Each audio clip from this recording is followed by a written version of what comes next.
Oh, yeah, it's going down right now. Episode Mario Lemieux of the 22 Shots of Moods and Horrors coming at you live. I am your host, Moodz. And of course, I've always got my two killer bees with me. We got the Double Shot J, also known as JP. And of course, we've got the pedophile. I mean, the horophile. Oh, that is good. Also known as Kyle. What's going on, homie? So much just happened in that intro. So much. And y'all that don't know Mario Lemieux, he is number 66 and episode 66. Yeah, I'm just being clear. I think there was also like a fucking Wu-Tang style thing in there. There's a pedophile joke. I mean, there was so much happening in that intro. That was a good one. And of course, we got the pedophile.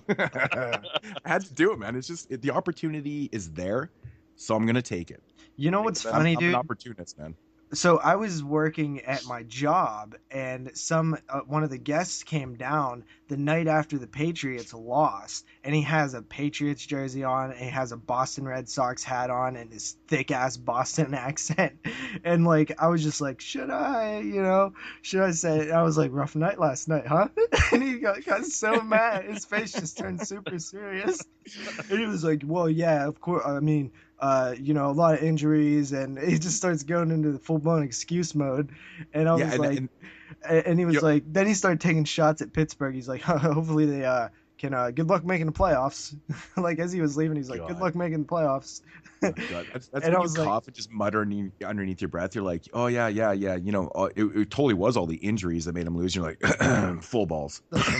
But that's what I was thinking. I was like, sometimes you just got to take that shot. Like, even though you're not supposed to offend your guests, sometimes you just have to. How often in life are you going to get a chance to laugh at a Patriots fan in person when their golden boy Tom Brady gets so frustrated and loses a football game? Like, I had to take it. I had to take that opportunity. Exactly, man. That's the ultimate opportunity right there. You got to take it, man. Yeah. And it was fun. It was just like tough night last night, huh? Oh yeah, because we've stressed many times before that Patriots fans get so butthurt when they lose. Mm-hmm. And I can see why though too, because they don't lose a whole lot. Yeah. And so when they do, it's like a huge fucking deal. See, for me, being a Buffalo Bills fan, I'm so used to it, man. I'm shocked when they win. Yeah. I'm just like, they lose. I'm just like, yeah, man, another day at the office, man. Just a world of difference, man. It's like a world of difference. That customer, like that person at the hotel, would have like complained on you and like told your fucking manager or some shit. That would have been so funny. Yeah, no, it wouldn't. But actually, we told my manager. Like, I was like, yo, listen, what we just did. It was so funny. It's awesome. So, Kyle, good to have you back on the show. Yeah. How long has it been? For a third time. What was the last episode I did with y'all? Tales of Halloween. Tales of Halloween. Yeah, it's been a while, man. It's been a couple months, I think. So, yeah, I'm excited to be back and jump in and do this again. It's going to be pretty fun. Again, of course, easier to, prepare for the show, unlike that Children of the Corn one. God damn. I still can't believe that was the first time you were on the show. That was the first podcast I ever did, of anything. I'm surprised it was like ever came back. I mean, if I was recording for fucking 8 hours or whatever the hell it was, I'd be like, this shit ain't for me, man. This is retarded. That podcast was like 5.5 hours. I remember we got done at like 4 in the morning, and I was so tired I had to work the next morning. I'm like, God damn, why did I do this? Why did I sign up for this bullshit? And like, it had to be like the Children of the fucking Corn franchise out of everything any franchise in the world we pick Children of the fucking Corn. But yeah, I mean it is one of the biggest ones. It's one of the biggest franchises out there, and yeah. So yeah, once again, good to have you back on the show, man.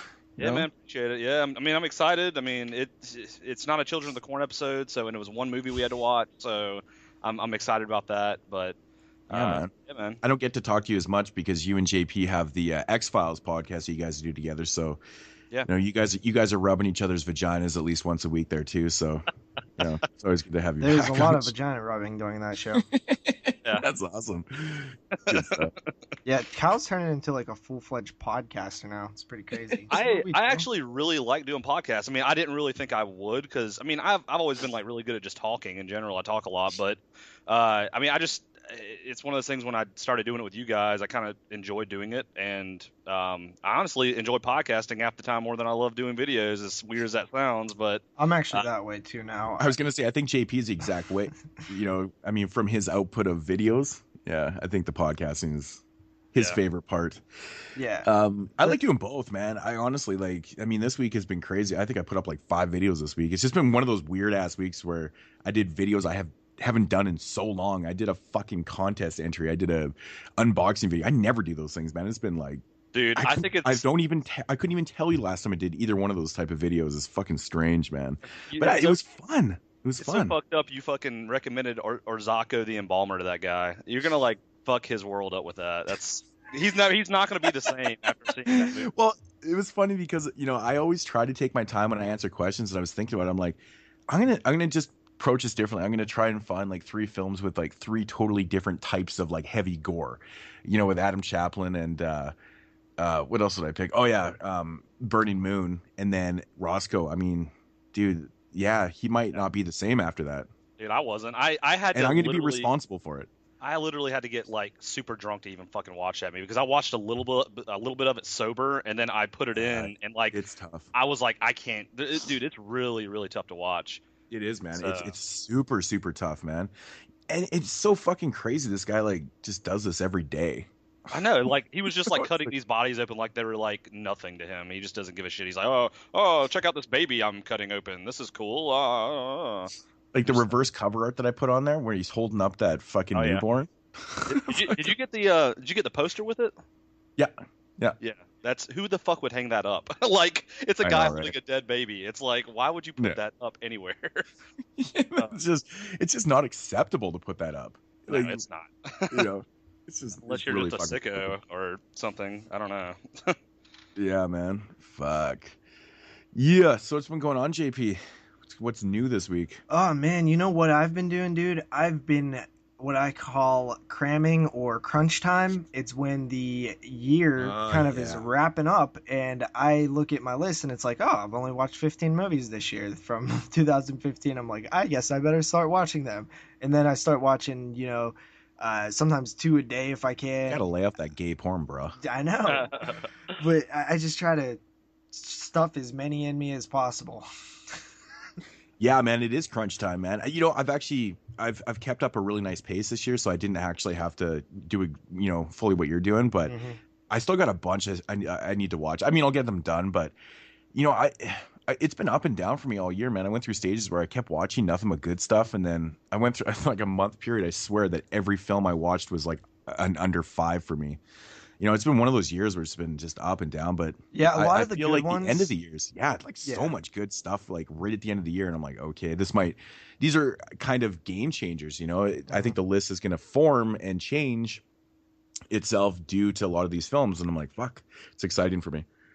If you guys are curious, I actually have a little list right here that I've been keeping beside me that of films that I still want to check out that I actually can obtain because I either own them or have screeners.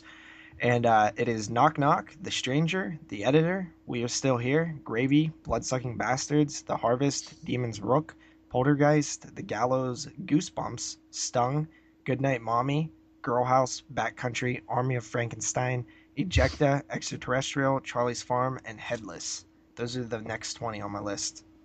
Man, there's so many good films in there too. Yeah, there are. You haven't seen any of those? Nope. Well, Stung. That one was on there.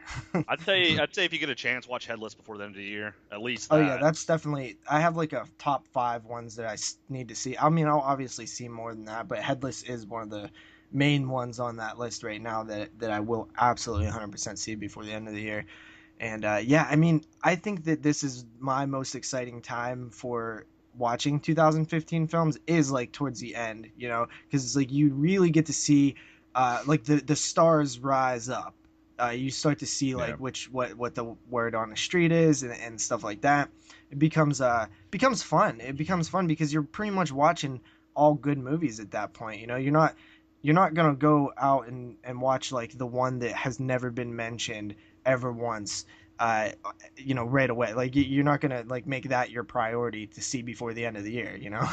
You're gonna go after the ones that are big films that you didn't manage to see. Like me and Moodz were talking about like the Green Inferno. Like we were super worried a week ago. Like are we even going to be able to see it? It's one of those that have been talked about so much, and Yeah.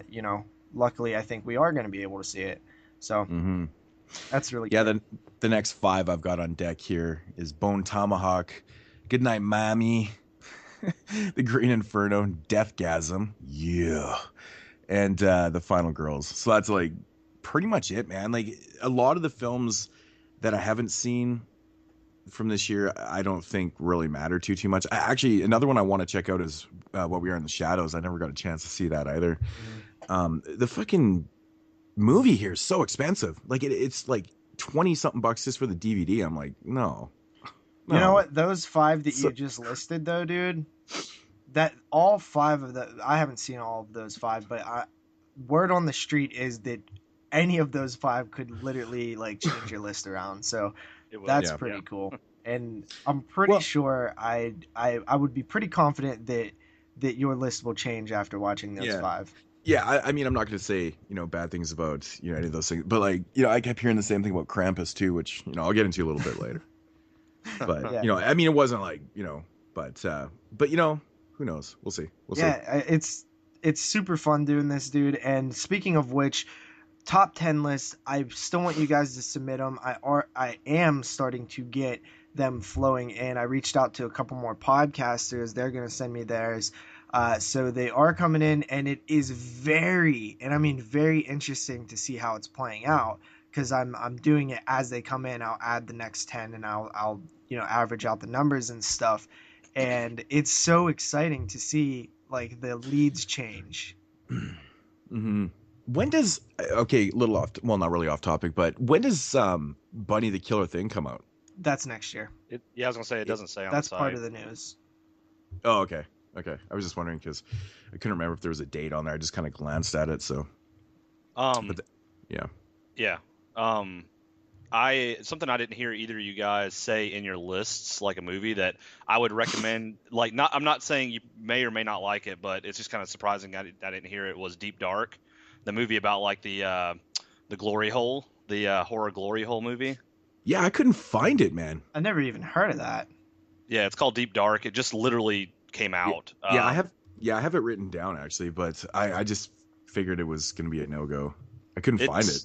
I've watched it. I just would recommend, like, if you guys get a chance to watch it. I mean, it's not like, it's just something that I didn't hear either of you guys talk about, but thought it'd be pretty cool. Yeah, when you talked about the premise of that film, I was like on my computer trying to find it. I was like, okay, yeah, I need to find this, man. They made a fucking horror film about a glory hole. It's not like a glory hole in a bathroom or anything. It's a hole that's in this guy's apartment, and basically the premise is this guy, he's like an artist, and he moves into his uncle's old apartment. It's like this really shitty rundown apartment because the uncle says that he may have some inspiration if he moves there. So he moves there, and there's this hole in the wall, and there's like a woman talking to him through this hole and like telling him how to do all these like different like not paintings, but he does these weird like, I don't know how to explain it. Like they're like mobiles, like baby mobiles, but he makes them and he puts them in like an art gallery,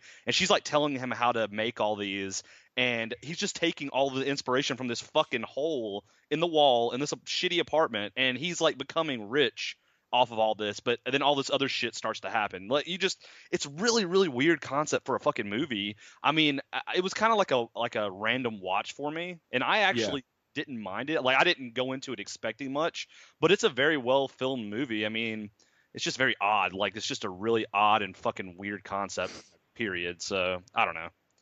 Definitely recommend checking it out if nobody's seen it, because I haven't heard like anyone talking about it, and like I just kind of came across it, and I was like, well, this might be something interesting for the guys to watch. So yeah, that is a good point, man. I haven't really heard anyone talk about it except for, I think you brought it up to, did Matt see it too? Did someone else see it? I think Matt Cantor said that like he had ordered it or he had bought it, and then I think Zach said he may have heard of it, but I mean nobody really has mentioned it.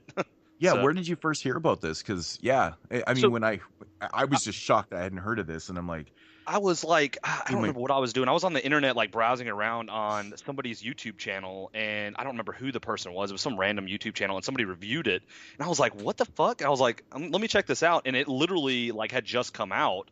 Like I think it was like a straight to video kind of release. It obviously didn't have like a theatrical release or anything. Yeah. But I couldn't imagine that movie having a fucking theatrical release. That'd be weird. But yeah, it was like one of those things I saw on somebody did a review of it. I kind of listened to a little bit of the review, and I was like, yeah, I'm about to fucking find out what this shit's about. And yeah, I mean, it's literally a horror movie about a fucking hole in the wall. It's just like a weird. I just don't know. Like, it's just fucking weird. But yeah, check it out. I don't know. Yeah, and about a dude that's taking advice from a hole in the wall. He's literally becoming rich from taking advice from a fucking hole in the wall, and this hole in the wall is like it's kind of funny. The movie, in like, you know, taking advice from some kind of weird object or whatever, kind of reminds me of the movie Motivational Growth. I think that was the title. That I'd reviewed last year. That one is kind of similar actually, where this I know you probably heard the premise of it before, but it's about a guy that's you know, he has like, I don't know, what's that disease called, like agoraphobia or whatever, where you just don't go outside. Or he's just kind of he doesn't necessarily have it. He's actually made the conscious choice of not leaving his apartment. He's kind of a point in his life where he's like, fuck society, I'm not going anywhere. So it kind of makes him a little crazy. But anyways, he starts like talking to this like mold. He starts taking like advice from this mold and shit. So in a way, and it's such a it's a trippy fucking film. It's good, man. It's really, really good. I'll have to check that out. Like, I remember like the cover of that movie, like the guy screaming on the cover. I've never seen it. So it's a well executed film, actually. It's got some pretty funny parts. It's not like over the top funny, but it's like, you know, obviously the premise is goofy as shit though, right? Like talking to a fucking mold and just the way it progresses and what it comes to, it's like, holy fuck, man. It's a fun, really entertaining film, man. Really good indie film. So I have to pick it up. I saw it at Family Video for like $2, so I might go pick it up. It's definitely worth that, man. Definitely check it out. Just don't try to swap the stickers. Yeah, let's not talk about that. Fucking Jeremy. God. It's fucking good times, man. Good times. Apparently that didn't work out very well to my my advantage. I'll just fucking tell everybody. So what I did, I went to my local Family Video, and I really wanted, they have Toxic, for some reason my Family Video has the Toxic Avenger for rent on Blu-ray, and Family Video sells like the most random fucking movies. Like, they'll like just have movies that just sit out forever, and then they'll just randomly put them up for sale. And like, literally, I've never seen the Toxic Avenger like ever be checked out. So what I did was I took a $5 sticker, I stuck it on the Toxic Avenger, and I was going to buy it. And I went up to the counter, and the guy was like, yeah, that's not for sale. Let me put that back for you. And I was like, oh, okay. And I just kind of walked out. The reason I did that is because fucking Jeremy told me that he did it, and he fucking got the Toxic Avenger Blue. He's like, oh, you can just stick a sticker on it. They just want to get rid of that shit, man. They'll sell it to you. And I fucking do it, of course. It's like the guy behind the counter is like, oh, no, we're not selling that one to you. So it was very embarrassing. Like, I don't know, man. I literally bought something else just so it wasn't as awkward. I think I bought like The Town That Dreaded Sundown or something, and I was like, all right, I'm getting the fuck out of here. And I just it was just a fucking huge setup too. That's all it was. Yeah. Oh, dude. He just wanted to make a fucking fool of you. It probably did. It fucking worked though. Yeah, it did. I felt like a jackass. So that's so funny, man. Like the. It wasn't like I can just picture your fucking face being like, oh, for I was just like, just devastated. You're like, I'm not getting the Toxic Avenger Blu-ray for $5. Fuck my life, dude. It was like, you know, I wasn't stealing or anything. I was like fucking gonna buy it, but it's like the guy fucking knew specifically that movie was not for sale, even out of the thousands of movies they have in that place. And I'm like, well, damn, I guess I got their scope set on the Toxic Avenger. I'm like, well, shit. Whatever. You know, it's funny too, because in those rental places, like, they can go into the history of, you know, the film itself, like the rental history of it, right? And if it hasn't been rented like in a certain time period, like a period of time or whatever, chances are they'll sell it to you, man. You know, if it hasn't been rented in like 4 or 5 months, they'll be like, well, it's been sitting here for 5 months and collecting dust. I'll sell it to you. I know that's the way it used to work around here, because I used to do it all the time. Like, I would bring up a movie and I'm like, hey, you guys want to see, or can I buy this? And they're like, yeah, we'll check the history. And I'm like, yeah, it hasn't been rented in 8 months. And I'm like, I try to do that. They're like, hey, $4. There's a video store that I have now that is, it's still a video store, which is crazy. It's just a like mom and pop type deal. And I always go in there, and they'll have this wall where they'll have shit that they're selling, but it's like literally always this. It's been like there's titles that have been sitting on there for like 7, 8 years, like that nobody's buying, like nobody's ever gonna buy them, because I've bought all like the horror ones that are there, and every once in a while there'll be like a new 3 up there or something. But I'll go upstairs and I'll be like looking at titles. I'm like, dude, you guys want to sell like any of these? Like all like there's so many films up here that like I can't imagine ever get rented, and they'll never do it. They'll just never. They'll be like, no, we don't sell those ones. And I'm like, Yeah. nobody's getting your Well, 8 that's films lame. to die for season 2. That's super lame. Like nobody's the- renting those. I don't care what you fuck- say. Who the fuck is running the Toxic Avenger? Seriously, like I could imagine some random just going into Family Video and saying, "Oh, I'm gonna get the Toxic Avenger." They have like class right, of dude. The Toxic Avenger was one of the like most popular rental titles in like the Well, 80s and 90s. if you kind of if you can see the area that I live in, like I just don't see very many people going in, and like I've never seen it like gone. Like it's never. I mean, it may have been rented at some point, but I go into Family Video once a week, and it's always fucking there. It's got dust all over it. I'm like, what the fuck? But, you know, that's it's a how little frustrating. those ones that I told you have been sitting there for like 7 years. Like they literally all have like cakes of dust on them. Like they're gross. Oh yeah, did I ever tell you about the story of me trying to buy Digging Up the Marrow from there? I fucking. They had 2 fucking copies of Digging Up the Marrow, and like they had one for sale, but it was checked out. Like somebody rented it.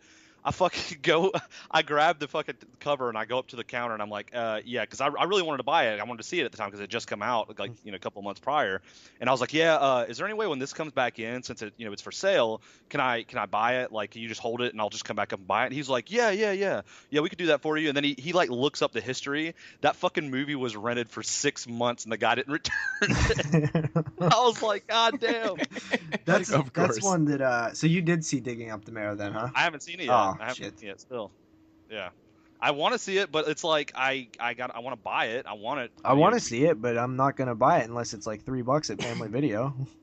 Yeah, I mean, it was 5 at the time, but they had like they had 2 copies, and they usually like they're trying to like save shelf space. So they'll throw a sticker and sell one of them.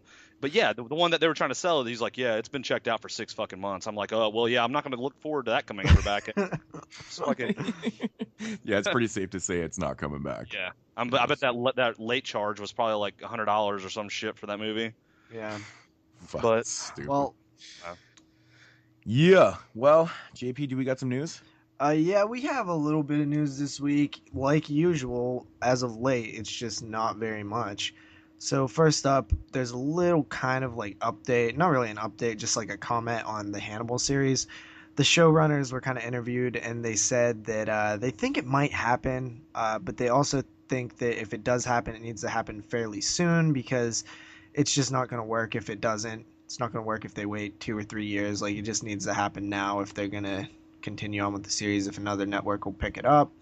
And, just goes on to say, like, I think that it can happen. I would be really excited if it did happen.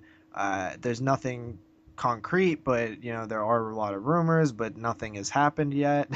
So, I mean, he's basically just what-if scenarios. I'm just blown away that no one picked that up, considering how Popular? yeah, It was definitely it's really received very popular, well. but a lot of people, like everyone that talks about it, says it's really, really good, and it had good ratings and stuff. So, like, what the fuck is the deal? Yeah. Well, I do know People that scared to take this on? Like, I mean, we had talked about it before. I think it had a little bit of a slide in issue? ratings there, Oh, okay. That's right. Yeah. right? It had like a little bit of a slide there, and but I mean, it's not enough to really cancel a show. So, I'd like to know the whole history behind this, man. Yeah. And What the hell happened? Then the show creator, Brian Fuller, said that he would love to see the Hannibal series move forward with the Silence of the Lambs arc with Clarice Starling.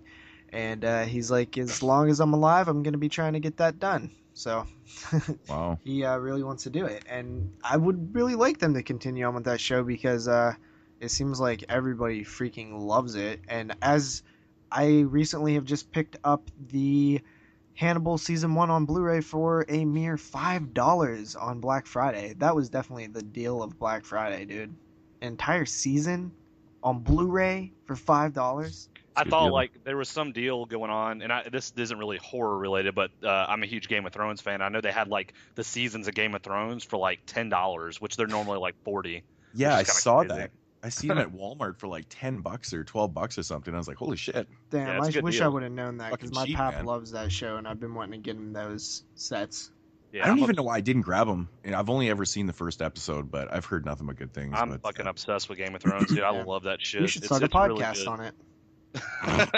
Jesus Christ. So next up we have Strangers 2 gets a release date.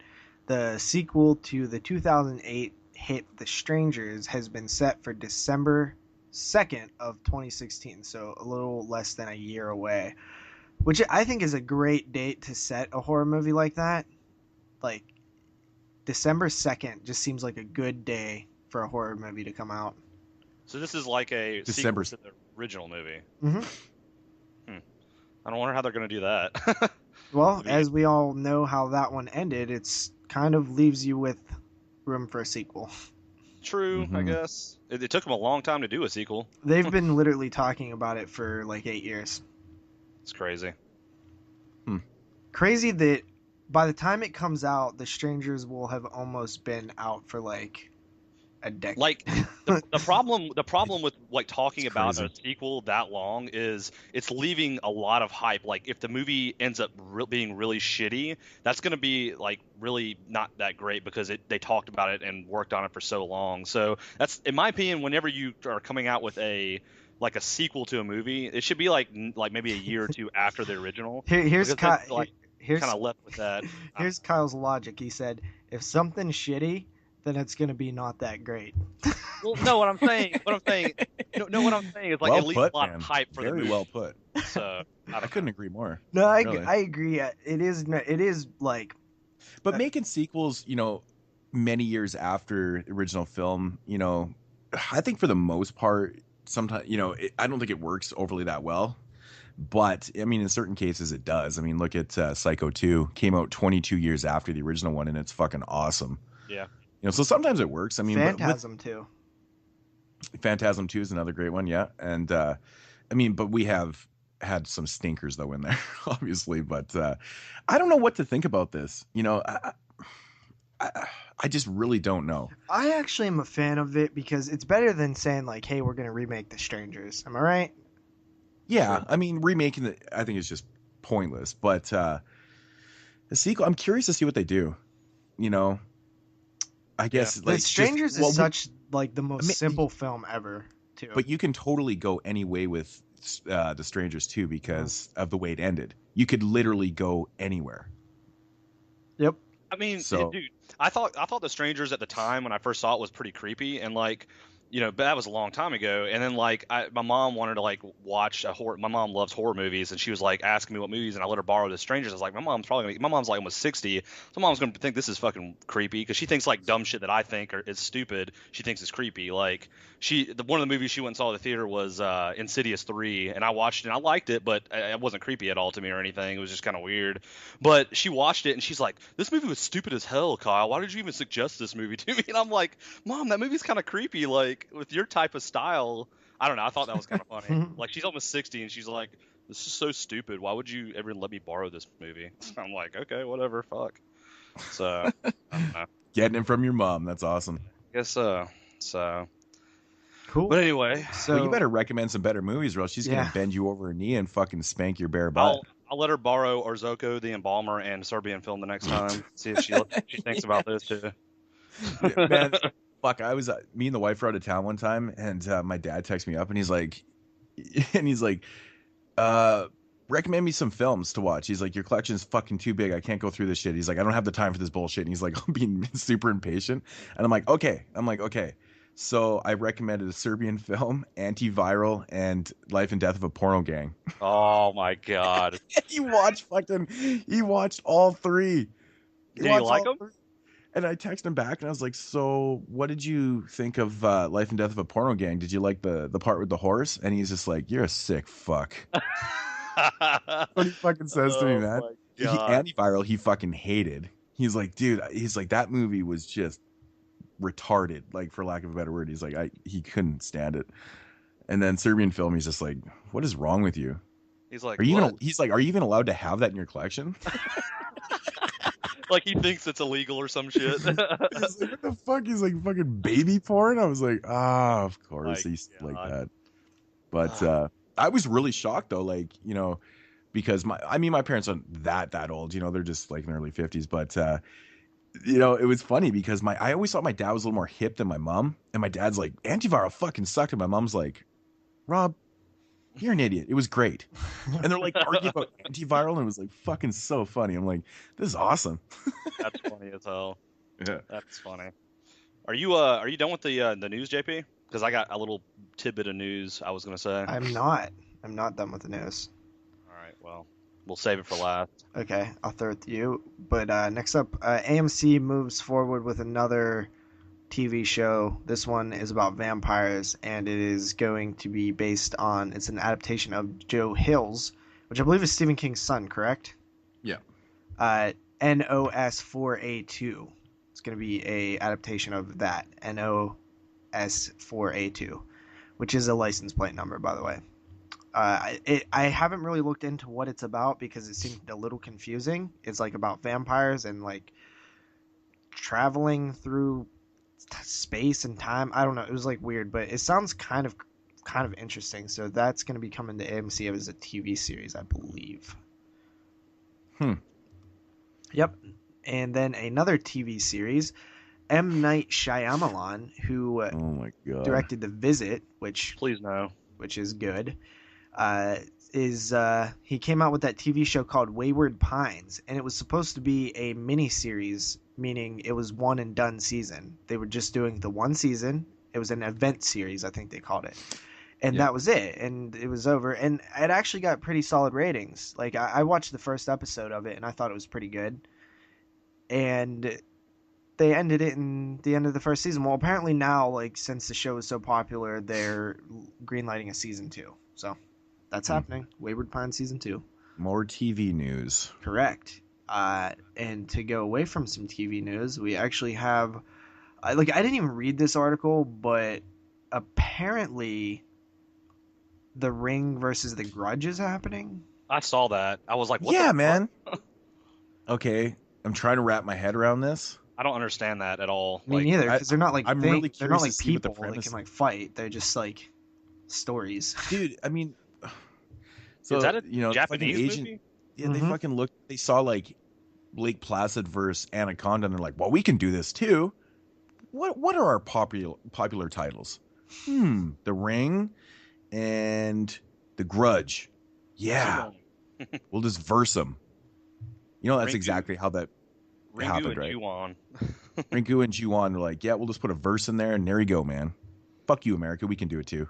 That sounds stupid. I don't know, man. I really want to fucking know what the premise is. Yeah, I honestly I'm don't super know. curious. Like, I don't even understand how this could work, man. Like they're obviously not gonna fight. I mean, unless what they mean by that is it's just like the two stories are just gonna combine into one story, which I'd be fine. That's what I'm thinking. That's exactly what I'm thinking too. I'm a little curious on this. I picture like the cover of that movie being like, do you remember that movie called Frankenstein versus Zombies? And it was like two heads. It was like a Frankenstein head and a zombie head. Yeah. I could picture like it's like Ring versus Grudge, and it's like the fucking girl from the Ring and the Grudge, and they're like looking at each other, and it looks like an MMA poster or some shit. I have a feeling that the United States is not going to be rebooting this. It is Sadako versus Kayako. Yeah. So that is happening. That is weird. Yeah, that is strange. After that, we have a few DVD/Blu-ray announcements. First up, Anchor Bay is set to release Martyrs in January 22nd of 2016, and it will be hitting DVD and Blu-ray February 2nd of 2016. So I'm actually going to be able to watch this in 2015 with a release date of 2016. I don't think that's ever happened. It's pretty cool. Yeah, so who knows, right? I mean, I'm waiting to see the original so then I can check out this remake, but I might have screener links for you guys. If you guys are interested. Have you not seen the original ever? Nope. Wow. I thought you had. Nope. That's probably the third time you asked me that. I have a horrible memory, bro. Give me a break. All right, so Sometimes I got like a goldfish memory too. It's yeah, horrible. I do too. I honestly do. So after that, we have Crimson Peak. It will be heading to DVD and Blu-ray January 26th. So that is one that we're gonna be missing out on, which sucks, because that one is. So does that one become like a 2016 film? It's I eligible for say no 2016? because we had the chance to see it this year because it had a wide theatrical release. Oh, you had a chance to see it, not me. You're telling me it did not have a release in Canada? I never heard of it coming here. Huh. It probably did, but not around my area. It was But a honestly, pretty wide man- release because I even had it, and I don't get nothing, dude. I didn't even get the Green Inferno. Yeah. It was over here. I saw the Green Inferno. It was like at every theater down here. Mhm. Okay, bragger, shut up. Then we have. Dude, you live in Pittsburgh, man. I don't. Pittsburgh should have like every I don't. single. Pittsburgh does have everything, but Pittsburgh is like 40 minutes away. Oh, whatever. So after that, we have Goosebumps. That's getting a Blu-ray release on January 12th. No, see, this is what I freaking hate about these damn releases because they always put the digital version first. So digital, it will be January 12th, and DVD and Blu-ray, it'll be January 26th. I Okay. hate that. So that's that. I actually am really curious to check that one out because I've heard so many good things about it. Obviously it's a kids movie. Actually, so have I. I've heard really good things about it too. I was gonna go check it out, and I just didn't have the time, man. Didn't have the time. Yeah. Sucks.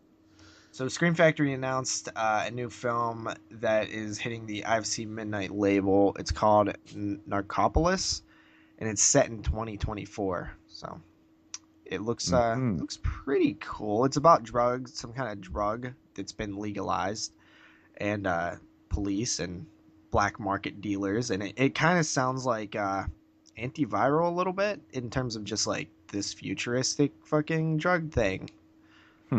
So yeah, who knows about that one? We always know that they're very hit and miss with their IFCs. Yep.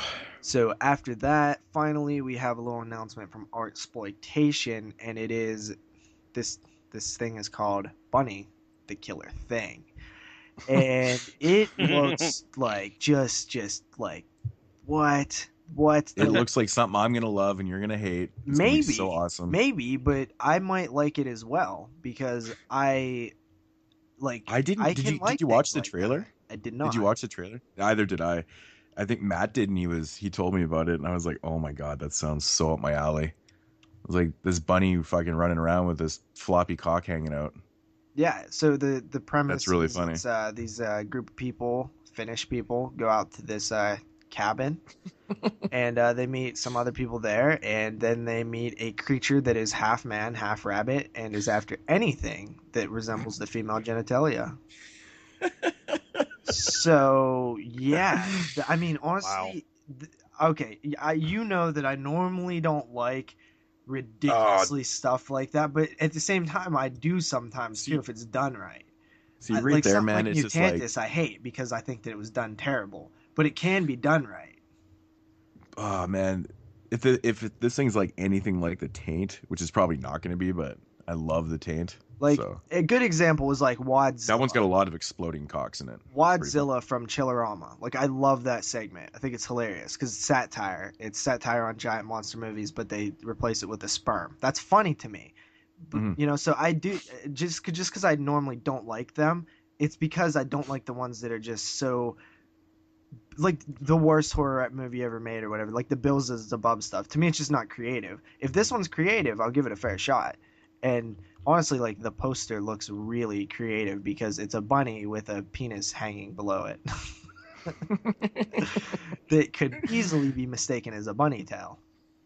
Yeah, that's pretty awesome. It's I pretty don't awesome. know, man. This is coming out from Artsploitation next year, and I'm just curious to see what the hell this is gonna be like. Mm-hmm. So we'll definitely check that out. But Kyle, what did you have, man? I actually got two things. I was trying to figure out what the name of this movie was because Joanna posted it on the group page and it looked really, really cool. It's called Baskin. Baskin. It's a movie called Baskin. It's coming out January the 1st of next year. I just wanted to kind of like talk about it for a minute. It says the pretty much. I watched the trailer. The trailer looks crazy, but it says here a squad of unsuspecting cops goes through a trapdoor to hell when they stumble upon a black mass in an abandoned building. But like the trailer looked like crazy, like very, I don't know, man. It just looked fucking crazy, and I just wanted to kind of like mention that that's coming out in January. It looks like it's a foreign movie. It's from Turkey, it says. But she posted it, and I watched the trailer. I was like, damn, that's kind of a crazy. I don't know. I've actually heard two reviews on it, both negative. Both negative? Yeah. So we'll see. We'll see. I don't know. It did sound interesting to me as well. Also, I don't know if you caught this, but I forgot. Arrow announced a double feature box set featuring. It's titled Death Walks Twice, and it's two films by Luciano Ercoli, and it is Death Walks something. Death Walks on High Heels and Death Walks at Midnight. Yes, correct. You are correct, sir. So that's another box set coming out from Arrow. They look like giallos. Yeah. Cool. I'm absolutely stoked for this. It's so cool that they announced this. I've never seen either one of these films. Cool. So I'm just like, yeah, giddy up. Italian stallions. So baby. What else did you have, Kyle? This is kind of just something I wanted to just say, I guess, or mention. It's not 100% horror related. I guess the acting could be considered horror, but have either of you guys seen the movie The Room? Nope. I've actually never seen it before. No, you know what I'm talking about? You know what I'm talking about? I've heard about this one for years. Okay, so James Franco and Seth Rogen and Dave Franco are making a movie about the making of that movie, and it started filming December the 7th. And dude, I just can't deal with it. Like they're you just go online, look up a guy named Tommy Wiseau. He's like the worst actor like ever in existence, and like I guess Seth Rogen and James Franco got obsessed with this guy in this movie, and they're making a movie about the making of that movie. I just thought it was funny, like. Yeah, so it's like an Ed Wood type thing. Yeah, I mean, well, one of the guys in the original movie wrote a book about how he basically got into the movie, and they're making a movie based off of that book. Okay, that's cool. Yeah, pretty funny. I don't know. Yeah, I know. This sounded super interesting. I was like, I know. I've heard people talk about this movie forever, and they always say it's like the worst fucking film of all time. Yeah, it kind of has so one of those funny, like because it was supposed to be like a good film. Like it had this theatrical release tanked because I've seen clips though. Man, oh my god, it's just I don't know why I've been holding off. I gotta check this movie out. You really do need to watch it, dude. I would love to hear what you think about this fucking movie. It's like you could be having the shittiest day and go on YouTube and watch clips of the movie, and your life will instantly you'll be happy. You'll just like turn around 100%.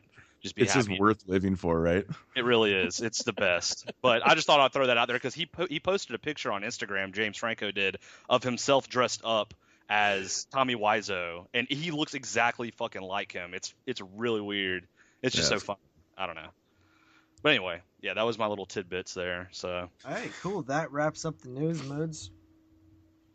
Alrighty, so getting into Moodz Swingz and the DVD and Blu-ray releases for December 15th, 2015. And actually, you got a fair amount for this week, actually, considering it's been rather slow, I want to say. So, but first up here from Scream Factory, we've got a double feature featuring the Dungeon Master and Eliminators. Yeah, weird double feature. Wait, was Dungeon Master already released by them? Yeah, Dungeon Master was on the 4-pack.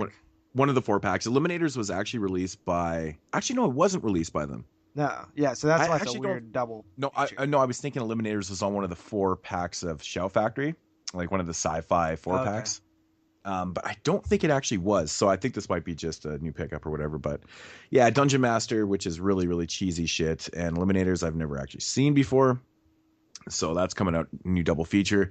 From Arrow, which I think in the UK it's already been released, but we're finally getting this released. Blood Rage on December 15th, the 3-disc edition of Blood Rage. So really, really excited for that. I was actually checking out my pre-order the other day. The date said August 3rd. I pre-ordered this on. Wow. Like, holy fuck, man. It's like 6 months ago. It's crazy. But it's finally coming here. Obscure slasher film from the 80s. Blood Rage. Yeah, looking forward to it. Next up here from Scream Factory, we've got the collector's edition of The Car. And I do have to agree, man. I know Zach's It's always actually not a collector's edition, by the way. All right. Yeah, that's right. Just changed the cover art. That's right. You're right. That the cover art that they went with here, this commissioned artwork is awesome. It really is, man. It's like one of my favorite cover arts, fucking by Scream Factory. I love it. Looks awesome. It is pretty cool. So, and it's a good film too, man. If you've ever seen The Car before, it's really fun shit. So, yeah. From Blue Underground, we've got Eugene. Now, this is just ridiculous. Like, I can't believe a movie like this is getting a 3-disc version. Like, it's Jess Franco, man. Why is Jess Franco getting so many amazing editions from like all these awesome companies? Again, I will remind you, it's a Jess Franco film. So it seems like what it is a Blu-ray, a DVD version, and then a CD. The soundtrack, yeah. So, I mean, but even putting, that much effort into it, it's like, holy shit, man. But Eugene, it's smut. It's smutty Jess Franco, man. That's what it is. And then speaking of Jess Franco, we got another release here from Blue Underground. We got Marquis de Sades, Justine. It's pretty much on the same level as Eugene. I actually love the cover to Justine, by the way. Yeah, it's actually pretty cool. And again, Blu-ray, DVD, soundtrack, 3-disc, limited edition Blu-ray. So, and I believe these are actually pretty damn expensive, aren't they? Yeah, these are like 25. I think they're like pre-ordered up here. They're like 38 or 39 bucks. I'm like, yeah. The fuck is paying that shit, man? Ridiculous. We got a new Blu-ray release from Troma, the last horror film, aka Fanatic. Yeah, Troma's been pumping out Blu-rays lately. Like, they don't even announce these things, they just put them out. You know what, I try to get on their Really press list strange. forever just to know when they're announcing things, and they like emailed me, and then like they just straight up like blocked me, like not actually blocked me, but just never responded again. I was like, fine, and that's why I don't like Troma. Fuck you. Yeah, that's pretty fucking weird. But then again, there's been lots of companies that haven't responded to me. So. But honestly, like, I didn't even request like the screeners or anything. Like, I was like, can I get press releases for when your films are coming out? Yeah. They said yeah, and they never sent me anything. Never once did they send me. Maybe they don't do press. I don't know. Maybe they don't do press releases. I'm pretty sure that they do screeners and stuff because I think there's a few YouTubers out there that are getting these releases. Joe Spatel's in this? Yeah, and Carolyn Monroe. Yeah. I like this movie, man. I think it's actually really good. Is it $24 good? They were asking $24 for the Blu-ray? 25. Holy fuck. Crazy. No. He's like, no, it's not that good. Well, I mean, let's put it this way. It's a Troma Blu-ray release, so I imagine the transfer... I mean, some of their newer stuff has actually been pretty decent. Like, if you exclude Rabid Grannies, which was just like a raging piece of shit release, but... apparently some of the newer stuff has been okay. So, I don't know. I guess we'll see. Cool. Again, from Arrow, which I actually ordered this yesterday because I forgot to. But yeah, What Have You Done to the Solange? It's like a pretty obscure, like 70s kind of giallo. It's got Camille Keaton in it. Pretty cool stuff. So I'm looking forward to this. Never seen it before, but looks like an awesome release. Of course, Arrow always putting out the goodness. Again, from Scream Factory, Busy, right? We got Zombie High with Virginia Madsen. You guys ever seen Zombie High before? I have not. Yeah, I've seen it before. I actually like Zombie High. Yeah, I watched it in preparation for the 1987 show we did on the Burial Grounds. Really? Yeah. Nice. Yeah, Zombie High. I actually like the movie. Not too bad. So, yeah, fucking Scream Factory, man. So busy. We got one here from, I want to say this is Wild Eye, and I love the cover art, man. Acid Bath. The fucking It awesome is some milk. awesome cover art. They always have good cover art. I love Wild Eyes cover art. Man, this shit is I cheap would as just fuck want on here, that too. for my collection, like just because that's a cool cover. Yeah, Like man. even if It's the kinda movie's garbage, I still want that. It was kind of like that $7.99. Morbid. Yeah. Oh yeah. Morbid had wicked cover art, and it was a horrendous film. Like I gave it a 1.5 out of 10 this year. Wow. It was fun, and the director even commented on it too. He's like, he didn't really like my film too much, and I'm like, nah, man, it was a raging piece of shit. I'm not gonna lie, it was terrible. It was fucking Awesome. awful. It was like one of the worst things I've seen in so long. It was just bad. The cover art's so awesome though. I know, really and that's is. what sells it, man. Because if it didn't have that cover art, if it had like mediocre cover art, it would have been like, well, it's whatever. It is what it is. Yeah. We got one here from it's Wild Eye also. The Life of Death. The Life of Death. And it's just got like a headstone on it. Oh wow. What's going on here? It says, how much do you want to die? Carolyn Monroe's in this. Jack Ketchum, Tom Sullivan, what? Lloyd Kaufman, Debbie Rochon, and more. So what the fuck is this about? Wow. Is it like a doc? It is. It says this documentary explores how death is perceived by group horror professionals and its influence on their work. Awesome. That sounds Cool. cool. I was Totally just want talking this. to Jeremy about that when he was interviewing me, about how we're obsessed with death.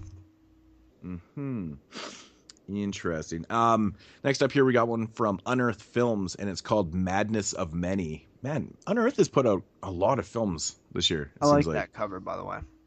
Yeah, it's kind of cool. So I'm assuming it's some type of torture type thing. I don't know.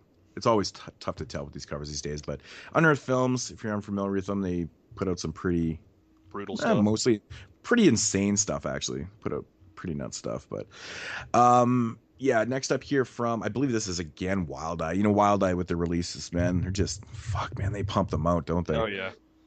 Bread and Circus. This one looks pretty cool. Again, really cool cover art. It goes hand in cheap as hand shit. with Acid Bath. Like I bet Oh, you it the does, same artist did them. It does, man. This one right here is cheap as fuck too. $7.99, man. Crazy. But yeah, cool cover art. And then we got one here called Blood Factory, being released by Lost Empire. I don't know the label at all. Called Blood Factory. You know what? The same artist did do both of those. I was correct. Yeah, it looks very similar. So Blood Factory, who knows? And then we got from Severin. Oh, is this right? Yeah, this is right? Severin. Count Dracula is coming. I've actually never seen this version. When was that made? Like a long time ago, or is it? Count Dracula was made in the 70s, I believe. Okay. Yeah. With Christopher Lee playing Dracula. Oh, okay. I know. Okay. So it's like one of his later Yeah. ones. So, yeah, and then from Scream Factory, which I thought this had already come out, but maybe it didn't come out. I don't know. Which was Women's Prison Massacre.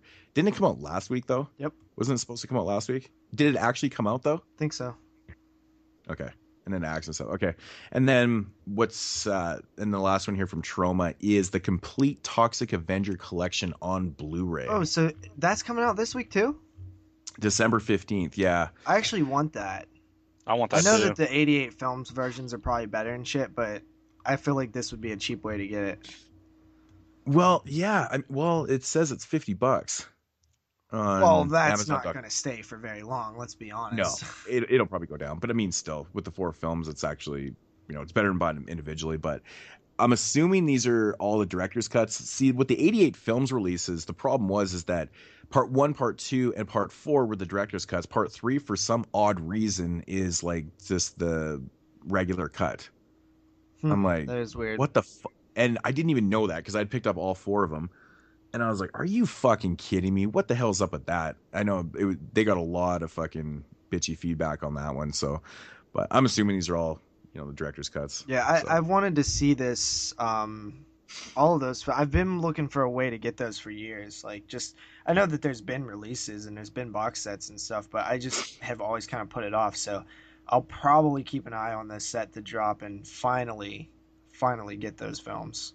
It's crazy, man. I think I have like 4 or 5 different copies of all 4 films. I know. It's like so crazy how many I have. Fuck. Yeah, but it's kind of cool, man. I actually like the cover art on this set too. It's nice. They have a sale on their website right now for 20% off Blu-rays and 60% off all DVDs until Christmas. For on what, Trauma? Trauma site, yeah. Don't they have like ridiculous shipping on there though? Like Yeah, even for to American you. citizens? Oh.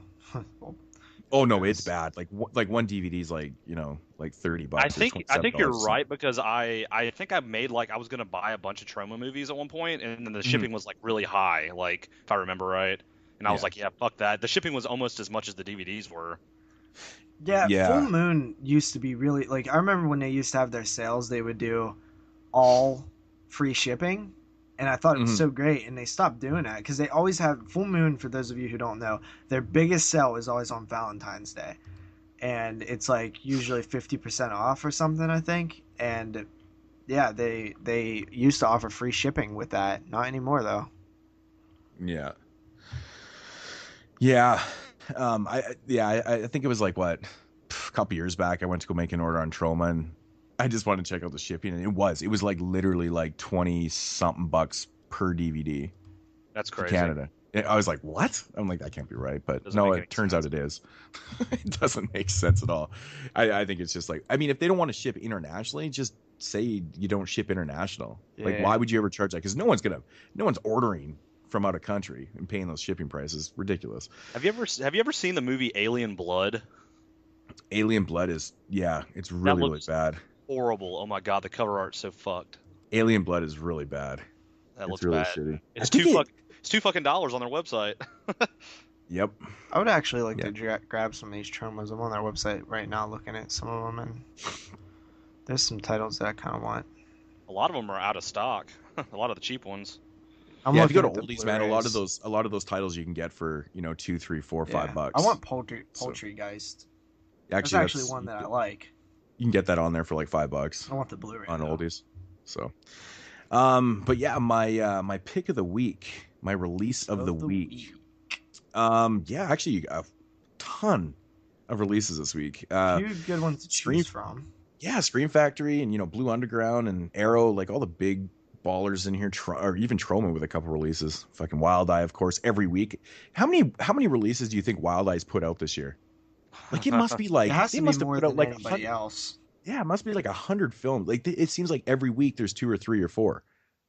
That's fucking incredible, man. Yeah, they pump them out pretty quick, man. Like I went onto their website, and they sent me like some screeners to review, and they sent me probably, I don't know, 5 or 6, maybe a little bit more, like 6 months ago. And I went on their website. There's like so many new movies they have. It's insane. I'm like, well, god dang. They are very generous with their screeners when you get on their list, and you're like, hey, can I get this? And they're like, yeah, I'll send you a box. It's like a box. Well, the reason they're like that is because these are really, really low budget, like, independent movies, and that's really the only way they're going to get the name of these movies out there is if people start reviewing them and people watch reviews. So it kind of makes sense that they're like that, but I don't know. They pump their movies out like so quick, it's insane. Yep. Yeah. So what is all it right? Gonna be, so, I am for this one. I am going to be going to Arrow's release of Blood Rage. That is my pick of the week. Yeah, I don't think you could really go against that one. That's one that I would say so too. And for a couple different reasons. Blood Rage is the first media release for DVD and Blu-ray of it. But it's also the fact that Arrow's put a lot of work into this. They did delay this release for good reasons. They end up doing more stuff for it. Adding a 3rd disc and everything. And I think it's just worth it. Mm-hmm. It's an 80s obscure slasher, and they're really doing it justice.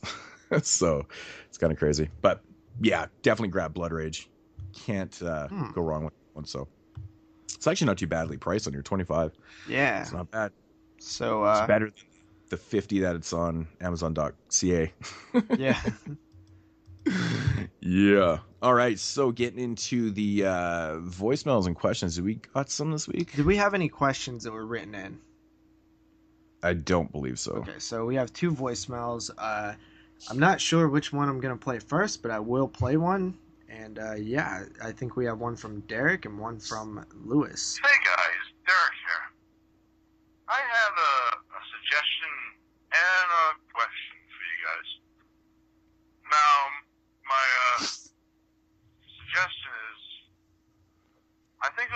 interesting is you guys got like maybe like the Facebook group to suggest like segments for knowledge. Like you start like a knowledge thread on the Facebook group page where you guys get the few topics that you like to have the listeners hear about, or like the group page. It'd be a good interaction, I think. And now on to my question. Now we all know that Scorpion Releasing and Kino made this deal together, but when this deal happened, we lost a lot of like titles from Scorpion in the process, like House of the Sorority Row and The Unseen and Day of the Animals. They all went out of print, and unfortunately they went overpriced, even on like the Code Red page and Diabolic DVD. They're still a little higher price than they usually were when they were in print. So my idea, do you think it's a gift but a curse when Scorpion made that deal? That's all. Hope to hear back from you guys. Peace out. So that was Derek. Well, I mean, with every gift, there's always probably a curse, right? True. You know, that's just the way I look at it. So, you know, honestly, man, it's good and bad. I mean, obviously, the bad is that when Scorpion signed their deal with Kino, Kino wasn't willing to take their back catalog. You know, that's the downfall, and all those things went out of print. So that sucks for the people that never picked up any of these. Yeah. But the upside is the releases now have a wider release, and they're also a little cheaper too. You know, and they're more readily available to the people out there. So yeah, I mean, there's a good and bad. I mean, you know, for me, it's not so bad because I have all those older releases, you know, So you're selfish. I bought it. Well, no, I'm just saying, I mean, for me, but you know, it just depends on who you are. Like if you already have these releases, like, well, whatever. But, you know, I've been supporting Scorpion for a long time. But yeah, it does suck that a lot of their back catalog. So why did that happen though? Because I didn't quite understand that. Well, when Scorpion and Kino merged, Kino basically just said that they didn't want to take on a lot of the old Scorpion releases, right? So Scorpion was forced to just put them on a print, right? So they didn't. So they took some of their time, but they still own the rights to them. I guess. So then they can come back in print. I guess if Scorpion just put them out like by themselves, saying, like, I guess, or something. Kino just like if Kino's like, hey, we need a title to like release. We're kind of running out of stuff, or like they're like, well, we need something to fill the month of April. Like, couldn't they just be like? Well, the way I was perceived and the way I read it was that they didn't sign for any of those. They was for like all future releases with Scorpion, right? So everything that they're going to be putting out now, like as you know, as a dual company, is theirs. And like Kino is just not. I mean, I guess a Scorpion could probably re-release these just by themselves, I guess, but I don't think that's what they're trying to do because they're trying to move forward. You know, that's why they signed the deal with Kino, right? Yeah, but you're also not going to release them like right away either. But I'm saying, like, since they have a relationship, then it is technically possible that they could re-release them in the future. It's not like they like. Well, the way I read it was that they didn't. Kino never signed anything with these older films. They just did not take them. Right. Mm-hmm. So if Kino didn't sign on to take them, they're not going to release them. Yeah, but like I'm saying, since obviously if they're working together still, like they have a relationship together, so it is possible to make another deal. Is kind of what I was getting at. I guess, but I mean, it's a lot of paperwork, man. you know, there's already a legal bind there for future releases and stuff, and I mean, obviously, Kino, I think they would have taken that back catalog. You know, I'm really surprised that they didn't because there's a lot of good titles in there that went out instantly out of print. So we're sure that they didn't then? They went instantly out of print whenever the thing signed? is because when Scorpion signed with Kino, they're bound with Kino right now. They can't actually release stuff on their own, you know, because they've formed with Kino. Yeah. Right? So they can't just start releasing things and making money on the side. They just can't do that. And Kino didn't want, I guess, the burden of all these past release. I don't know why they didn't take them. It's really strange. But do we know that they didn't? Did they say we didn't take that, or is that just assumption? No, it's not assumption. I read it. Okay. I literally read that before. Yeah, no, They I'm didn't just take 'em. asking. I'm just asking.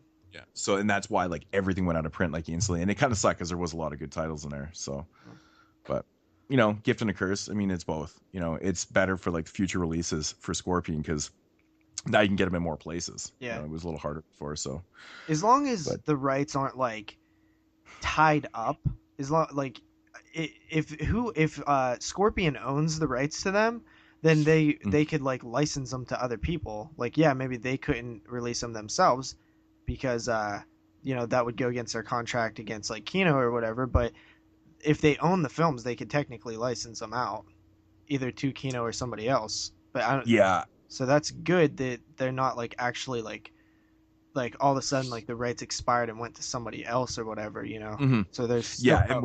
and which I mean, we would never know what the rights issues are. Mhm. You know, it's probably not just full public knowledge and stuff. So who knows? I guess we'll just have to wait and see. I mean, if we start seeing some of these older Scorpion releases being released by other companies, yeah, they obviously subletted the rights out or whatever, right? Yeah. You know, so I don't know. We'll see.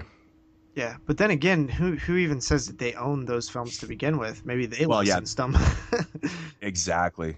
So maybe that's you know? why the rights didn't go over to Kino, because they were licensed from Scorpion from another company. It could be. Yeah. So We don't really know. yeah, So that's the problem. They never like these companies never like tell you like this information. It's so hard to like find out. You can find out if you dig deep enough, but it's hard. The other part, and then of course sometimes when you dig deep and you get wrong information too. yeah, Like, you know, you've been told wrong information from direct sources. Synapse told me wrong information. And that's what I'm saying. That's why the rights issue conversations are always a fucking mess. They are. You know, like there's films even to this day, like that, even semi-popular films and stuff that nobody fucking has a clue who really owns these things. Yeah. You know, that just blows my mind. Mm-hmm. It's crazy. So, yeah. Yeah. So the other part of that question was about knowledge, and yeah, we said that, like, send us topics, on Facebook, and email. If you want to hear us talk some nonsense about specific topics, send the fuckers in. Yeah. Send them our way. Yep. Send them over. Email, whatever, doesn't matter. Phone them in. So Doesn't matter. Just let us know. Yeah. Actually, earlier I said that we only had 2 voicemails, but actually we have 3, so we have 2 more. So next up we have the second voicemail. I actually don't know who all these are from, but we'll play them as we go through. Hey guys, this is Luis Alfredo Soto, and I have a question for you guys.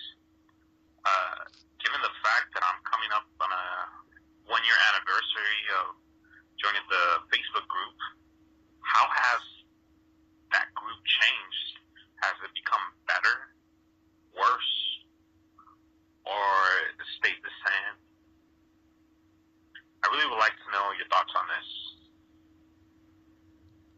So, I personally think we have the greatest horror group in existence. And I believe that. I've been part of a lot of horror groups, and they're not as active as ours. They're not as awesome as ours. And I love ours. Yeah, that's the thing, man. I'm part of a lot too, and I noticed that the activity on a lot of these groups isn't, you know, there a lot. You know, it's the same shit over and over again. I noticed that like people will post things, but no one will ever respond. No one will like anything. Yep. It's like the conversation's fucking dead. And like, I was actually scrolling through one group page the other day, and there must have been, I'm not even exaggerating, it must have been about 15 posts in a row, and like not one comment, not one like. And I'm like, the fuck is there? This is boring. Yeah. For lack of a better word, it's just boring. Like, and with our group, I find that, you know, people are always conversating. People and the best thing about friends. It though, well, that's the thing. People become friends, you know, outside of it and things, but the beef is at almost a zero. Yeah. You know, there's really no stupid bullshit that's going on. Like we've got like 5 mods in there, and nobody ever really has to do the job. We've only had like a couple beefs that even happen ever. Yeah, and that's what I'm saying. But the best thing about it is the activity. The activity is just awesome, you know. Always a good response for everything that gets posted. I will say that, like, I've added a couple of my friends to the group, and my friends are like, wow, these guys know what the fuck they're talking about with movies. Like, I've actually been told that by, like, people that, you know, I have a friend, his name's Devin, and I added him to the group, Devin Conwell. I grew up with that guy, and he's, like, huge into horror movies, and I was like, dude, I'm going to add you to this Facebook group that I'm a part of. They know a lot about, you know, the genre, and they just have a lot of good suggestions. And I added him, and he's like, damn, he's like, dude, these guys know what the fuck's up, man, you know, and I don't know, I think it's cool because I go into other, you know, groups, Facebook groups, and it's not like that with other groups. Like, I mean, you see people talking and conversing, but, like, there's, like, full-on conversations going on in this group, and people get involved with things, and I don't know, it's pretty cool. Yeah. Yeah, I mean, that's just one part of it, too, and, you know, we have, you know, contests on there. Like, I mean, we had the Secret Satan thing that we did, that Brandon did in October, which is really cool. The NFL tournament. We have the NFL tournament picked league. There's just a lot of things that are going on right now. There's a short story competition that's happening on there, and people are participating and they're being active, and that's what I like about it. So yeah, it's great. I really do. And it started out great too. Like, we didn't have to go through the slow building process of having 25 members or whatever, you know. Like, within the first, like, week of actually, like, using the group, we had, like, probably over 100 members because we were all had previous backgrounds, right? Like, Moodz was on YouTube, I was on YouTube, so we didn't have to have that long, like, slow build. It instantly was fun, and it's gotten better too. It's great, and as we grow, we're at 626 members now. I get to know more people who, like, look at Kyle, like, he just popped up out of nowhere, right? Like, we didn't really know him, and now, like, we talk to him all the time. Yeah. And he was just a, like, listener or like, he was a viewer of Moodz or something, right? Yeah, I mean, I just, like, I actually I don't remember what the first video of Moodz is I watched. I typed in something on YouTube, somehow came to his page, and I just started, like, because I really wanted to start collecting. I never really collected before, and I guess I just started looking at a lot of his videos. Then I somehow ended up on the Facebook page. I don't remember exactly how, but yeah, I was just kind of like a random, you know, YouTube watcher. I mean, I had my other channel that I did for a while there, but, you know, I wanted to start a new channel up. I wanted to start collecting. I came across his page, and then I came across your page, JP, and I just started, like, you know, subbing people, and it was just kind of just random. You know, it wasn't anything, you know, I wasn't, like, seeking out to be friends with anybody or anything like that, but it just kind of happened, I guess. It's kind of nuts.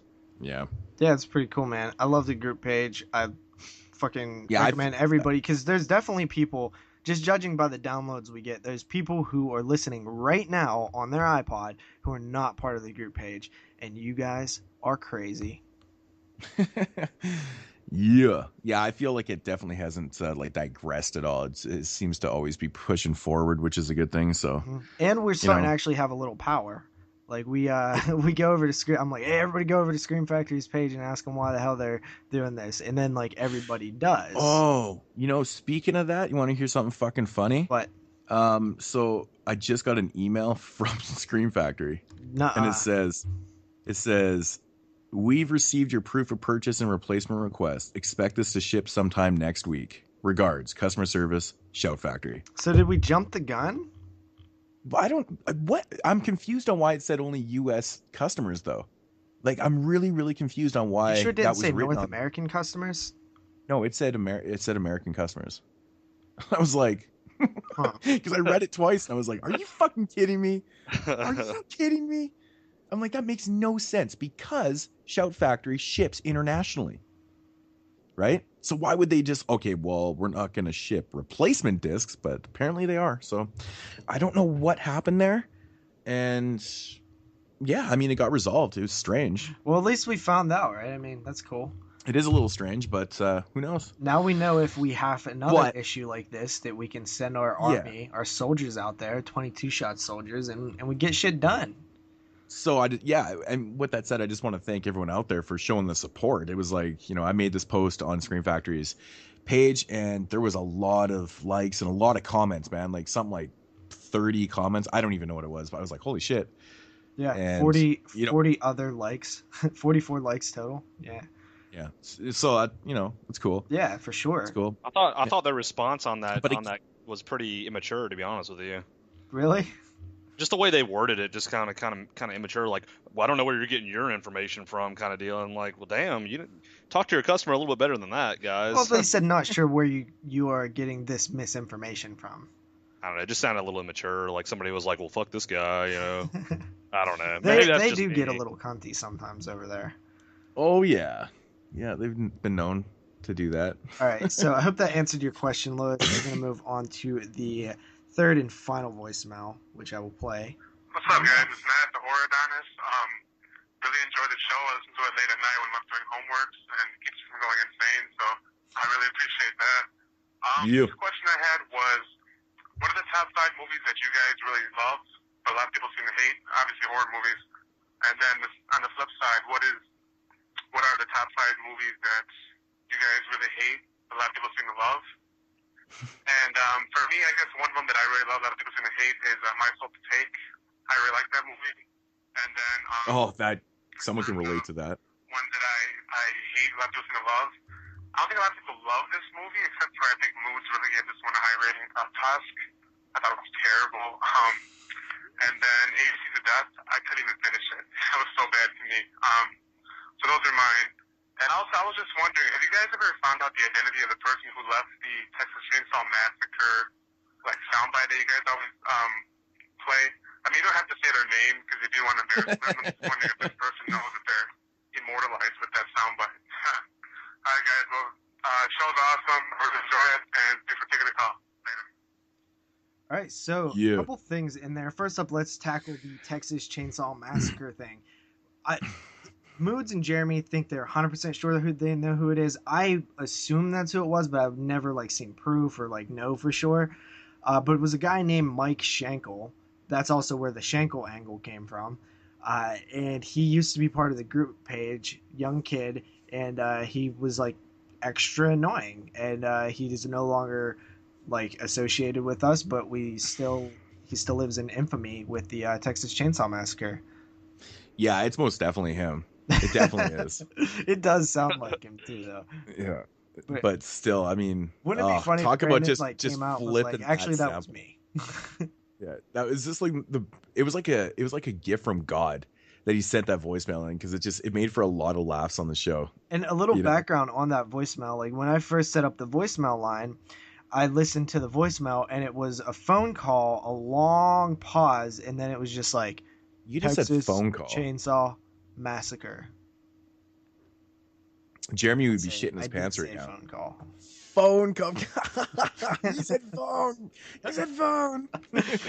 So yeah, I mean, it was a weird voicemail, and yeah, we decided to keep it, I guess. So that is that. And then the other part of the question was films that we like that everybody else hates, and films that we hate that everybody else likes. Well, you did mention the My Soul to Take film. That is one that I love that everybody else hates. I fucking love it. It's such a great movie. I don't know what everybody is smoking, but they're wrong. Another one that I love is both Blair Witch Projects. More people like the original, but I love the sequel. Everybody hates that. I love Jason Goes to Hell. I love Friday 5, and I love Elm Street 2. Those are all films that I love that everybody seems to hate. Films that I love that other people hate. Well, I'll just put it this way. Anything shot on video, anything Trauma, anything Jess Franco.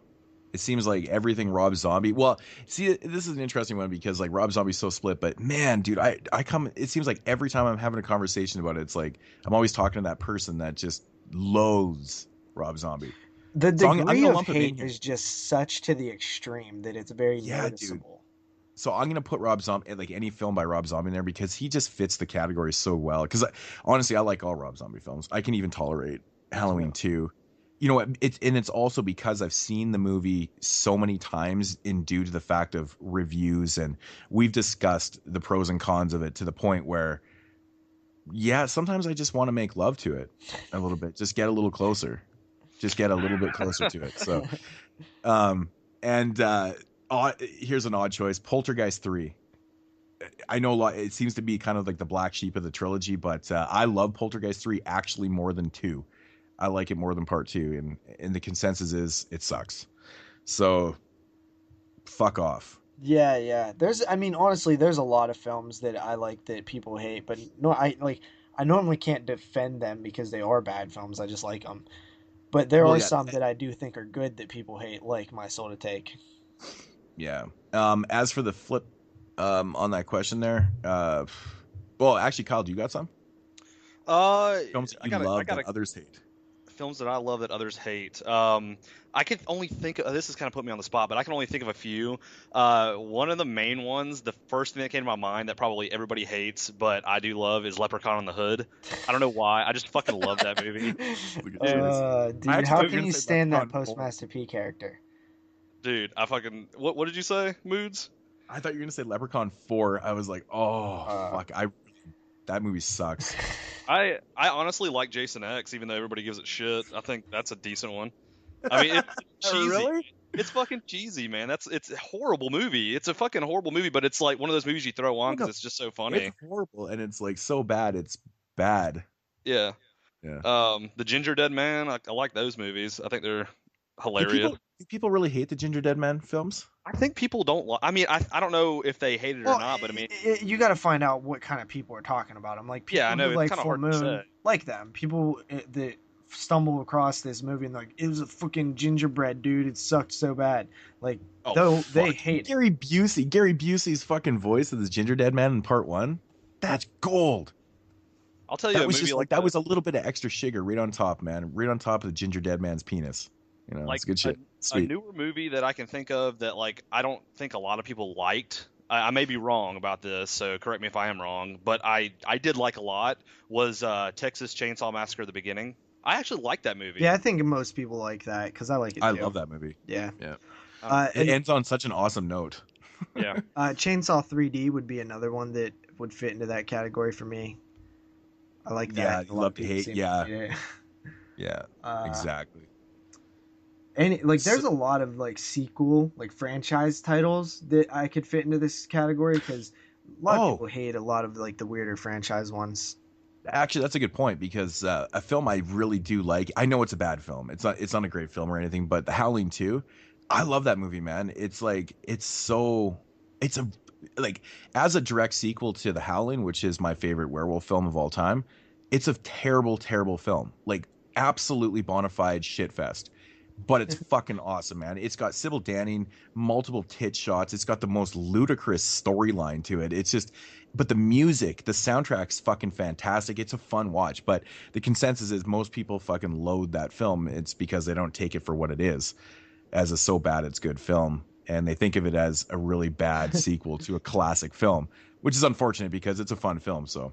Yeah. I was gonna say, like, the first thing that came to my mind whenever he started talking and saying that the question was a lot of Miike films. Like, I would assume a lot of people don't like Miike's style and like his films. Like, yeah, man, I've been hearing a lot of that recently. Even Zaki's like, man, his movies are fucking terrible. I'm like, what? Like, associating the word terrible with Takashi Miike's films is like is bizarre to me. I mean, and I said, well, even if you don't care for like Ichi the Killer and Audition and Visitor Q and the list goes on with his weird ass horror films, but there's always the flip side, and you can do like check out his Yakuza films and shit like that. Like, he's done a lot of like gangster fucking films, like they're fucking badass, like the Dead Alive films, and you know what I'm talking about, Kyle, yeah, right? Like, I know what you're talking about. A lot of those films are awesome because it has the Miike violence and gore, but in like a gangster film style. Like, it's fucking my awesome. opinion with Miike is like, yeah, some of his movies, or a lot of his movies, are really, really hard to follow. You got like fucking, yeah, he's a really weird storyteller, man. He's a very, what I call, broken storyteller. Like, shit is like, honestly, if you blink too long, like, you might miss a major plot point. You're like, what the fuck? Like, yeah, no, his films, I find that his movies, like, I mean, even look at Audition and Each of the, like, those type of films, they're probably not one watch reviewable films. You might want to watch them a couple times because you're gonna find new shit or even follow it a little better. So I think this is the reason why people have a hard time with Takashi Miike films, is because if you're not a rewatcher and you're thinking that, I'm going to make my final opinion based off one watch, you might not want to do that. with his films. You got some of his movies, like you got Gozu. That's like the number one that comes to my head. Gozu's the Gozu's weirdest fucking movie. weird, man. It's just a really, really, really weird movie, and I can expect a lot of people, like, we're probably in a small percentile that like really enjoy weird kind of like figuring things out. Like some people just want to watch a movie and just know what's going on, and that's it. I always use the term not spoon fed. Yeah. There's some movies where, people love. I find with people, like, if they're, well, I shouldn't say that, because like I love slasher films, and it's not because they're spoon fed or whatever, but like generally people that kind of stick to that formula and stuff, they just like a really easy storyline. They want to watch these type of films and not have to think about it. They just kind of want it spoon fed. So when you take a film like Takashi Miike, and when you have to really, really focus and figure out things, it's probably not your cup of tea. So you're gonna lean the other way and go, it's not good. But I think that's a wrong remark. It's possibly good. It's just it's not for you. I think that's what Takashi Miike falls into, this category of, like, you kind of have to just, you have to separate yourself from, all these other type of movies and take it for what it is. I think having a little bit of education going into Takashi Miike films is probably a good thing. Hey, man, I'm just going to pre-warn you on this film. It's a little confusing, and you might get a little frustrated watching. It's pretty awesome, but watch it twice. I agree with you on the multiple watches of his films. Like, I think if you, like, go into it, watch it, maybe give it a week, watch it again. Like, that's kind of like a good way of going about his movies. Something I tend to do with his movies is I'll go online and read the synopsis, or maybe even read some of the plot on Wikipedia before I even jump into the movie, because at least then I'm going into the movie with a little bit of background of, hey, this is what I'm watching here. Because I've watched several of his movies. I got done with the movie and had no idea what the fuck I just watched. Like, I've done that, like, at least with most of his movies that I've watched. And isn't that like the worst feeling when you finish a film and you're like damn, what the fuck? I really don't even know what I just watched. Sometimes I feel like I failed as a viewer if it's something that I'm really clueless about, and I'm like, okay, well, obviously I'm stupid. Yeah, well, but sometimes his style, it's not. It's just that, like, that's like, his style, man. It's like feels that way. His newest movie, Yakuza Apocalypse, is like that. Like, I actually somehow managed to review that movie, but like, it was one of those movies that I watched and I was like, what the like, he throws curveballs in where they shouldn't. Well, I guess where in his mind they should go, but I'm just like, as a viewer, I'm like, what the like, what just happened? Because Takashi Miike is listening to this right now going, the fuck are you, what are you talking about? He goes, I did that shit purposely. that was by design, Kyle. Come on. So, not to cut you guys off of your Takashi Miike topic, but there is another part to this question. Moodz, I believe you were starting off on it, which is films that you hate that everybody else likes. Yeah, top five films that, I hate that others love. The first one that came to my mind is Shaun of the Dead. This one, the consensus is like everyone loves Shaun of the Dead.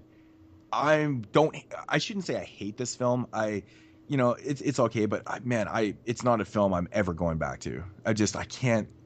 I don't know what it is about the movie. It's just it just grits on me, man. Yes, I'm gonna say it, and it's The Woman. I've talked about it. Consensus is, again, a lot of people like the film, love it, actually. I'm not the biggest fan. Sinister is another one. I just can't do it, man. There's something about the movie I'm just not a big fan. Fright Night remake. This is a good one. I don't know what it is about people and loving this movie. I've come across so many people that love Fright Night, and JP's one of them. I'm just like, I don't get it. McLovin, Colin Farrell. Yes, that is quite possibly the worst fucking casting ever in a film. Ever. I might remind you. Ever. Yeah, if you're trying to cast somebody who's Stephen Jeffries, then yes. I mean, that's not. No. It's just McLovin in general. The guy is terrible. I thought he was pretty funny. Oh man. Yeah, I don't know. What's another one? This is a movie I don't necessarily hate, but it seems more people like it than whatever. But it's Elm Street 2, and I mention this because, obviously, well, I'm also doing this just to stir the pot with JP also, because I'm mentioning films that he likes on purpose, and ones that I love, and I'm doing this purposely because I am stirring the pot. I've got the big fucking wooden spoon in the cauldron. I'm giving her. But Elm Street 2, man. Tries to defend it all the time, and it's just, I love it because that's when JP becomes a comedian to me. I just find it so funny. It's fucking hilarious. He's got all these weird ass points, and I'm like, nah, man. But yeah, it seems like a lot of people love that, and I think that's 5 anyways. It's weird because I used it as a film that I like that nobody else likes, and you used it as one that everybody likes but you don't like. Mm-hmm. But it is kind of like that though, because there It are is. groups that are like really into it, and it's like there's factions all over the horror community. Mm-hmm. So yeah, I mean, that's what it is. I used to really like Blair Witch, and I grew way past it, man. We got to move on. So I'm doing the it ones for, that- I'm just giving it to him. Stop! It's hurting. The ones that I don't like that everybody likes, Shaun of the Dead is definitely probably my number 1 film in that category. Like I wouldn't say I hate any of these. I just don't like them. American Psycho, I don't really care for. Oh, come on. Psycho. That's fucked. I mean, That's that fucked, actually buddy. is fucked. No, I mean, I don't know, man. I would actually have a hard time talking. You are literally the about only that. person I know that does not like that movie. I remember Literally. watching American Psycho in one of my film classes in college, and having this discussion in a room about the film is like really, really interesting, because there is so much interesting things happening in this film, and like just hearing 15 or 20 different people's views on it. It was really, man, that movie is crazy. It's such a good conversation piece, man. It really is. It's good filmmaking. Yeah, absolutely. I'm just really surprised that you can't get into that. It's crazy. But then again, I'm aware that it's a good heavy movie. dialogue. Wait, what? I love films with like heavy dialogue and stuff. Those are like my favorite kind of films. Yeah. But So I just find it really interesting. honestly, like that, when I talk about that one, I always say that I think it would be a hard one for me to really put into words why I don't like it, because by all accounts and purposes, it is a great made movie and it is a good movie. I will admit that. I just don't like it. And I don't know why, really. I really don't know why. I just don't like it. But there's some here and there. I don't like hate anything that much, like besides like Beneath the Mississippi. But so this is kind of a hard question for me. It's more of like an overrated thing when I think about it. But Kyle, do you have any that you hate that or that you like? Wait, that you hate that everybody else likes? Jesus Christ. That I hate. Oh boy, Paranormal Activity, or any movie that's like that. I actually can't believe I forgot to write that down. I don't. That's a good one. I fucking hate Paranormal Activity. I hate all those movies, dude. I don't even want to see them. Like, I can't even comment on the sequels. I've only seen the first one. I've only seen the first 2, and I haven't seen anything I after have that. them But I all, did too. not like them. I don't know. Those movies. I'm not really a big fan of the Saw movies, to be honest with you. Well, everybody loves those fucking movies. Well, I think the first film is like an amazing movie. Yeah, the first one's good, but it's like every other one is the same. They're all let's go to the movie theater and see what new traps that Miramax could come up with. That's why I like them. Well, essentially, that's It's what Lionsgate, by the way. Friday not the 13th films were all about too, though. Yep. Because they've literally said, it's like, well, let's make another sequel because we just thought up some new ways to kill people, so that we'll make. Yep, that's why I like Friday slashers, because that's what they were all doing. They were like, let's make our They were slasher. literally But how are we doing going to this. set it apart from other slashers? Well, we're going to have this cool kill. Well, we're going to have this mask. We're going to have a unique killer. Like that's all in of part slasher 7, films. part 7 was totally just made around the fact that someone thought up an idea to break someone in half over a tree that was sleeping in a sleeping bag. I remember It's like hearing. It's like the greatest kill ever. I'll never forget the first time I literally pissed myself and rewound it. I think my VHS tape was like worn out in that section. I watched it so much that it got to the point where you just watch the film and it would be like, what's going on? It's all fuzzy and shit. I'm like, oh. I like the Black Christmas remake too. That's another one I like that people hate. Yeah. Yeah. I'm not a fan of that. I mean, I remember there was. I've reviewed it before. I'm trying to think of another movie that everybody really fucking likes. Oh, the Eli Roth fucking shitfest Last Exorcism. Those movies, I always remember hearing buzz about those movies, and I watched them, and I was like, God, these movies are horrible. They were terrible. Like, Do you not like found footage? I like found footage in certain. The Last Exorcism. Yeah, honestly, man, I kind of dug it. I think the ending was a little kind of brought my rating down a little bit. I wouldn't say it was like the greatest ending, but I actually didn't mind the movie, to be honest. Yeah. I just think it's absolutely so funny that they made a sequel to that, The Last Exorcism Part 2. Yeah, that's so Is that stupid. that's the fucking stupidest title in the history of titles. Like, But I'll tell you a found footage movie that was probably one of my favorite found footage movies like ever. Is As Above, So Below. I fucking love that. Like, I loved that movie just for like what it was. I thought the movie was awesome. Like the storyline of the movie, but it just depends on the movie. Like something like Cloverfield was I actually horrible. just read someone write. I was on Facebook and they were saying how much they hated that movie. That's funny. Really? Like, what, yeah, As Above, So Below? yeah, they said it was like one of the worst that films made of my last year. top 5 of. It made my top 3 of 2014. So I'm with you. Yeah, it was like number. It was just outside of my top 10 or something, Yeah. but it was a good film, man. I love like the catacombs kind of shit. Like I love watching Yeah. shit like that. Yeah, I me think that's too. like a really cool setting for a movie. So Mm-hmm. All right. Well, I think that answers the voicemail. Yeah, totally. So is that it? That's it for the voicemails then? That is it for the voicemails.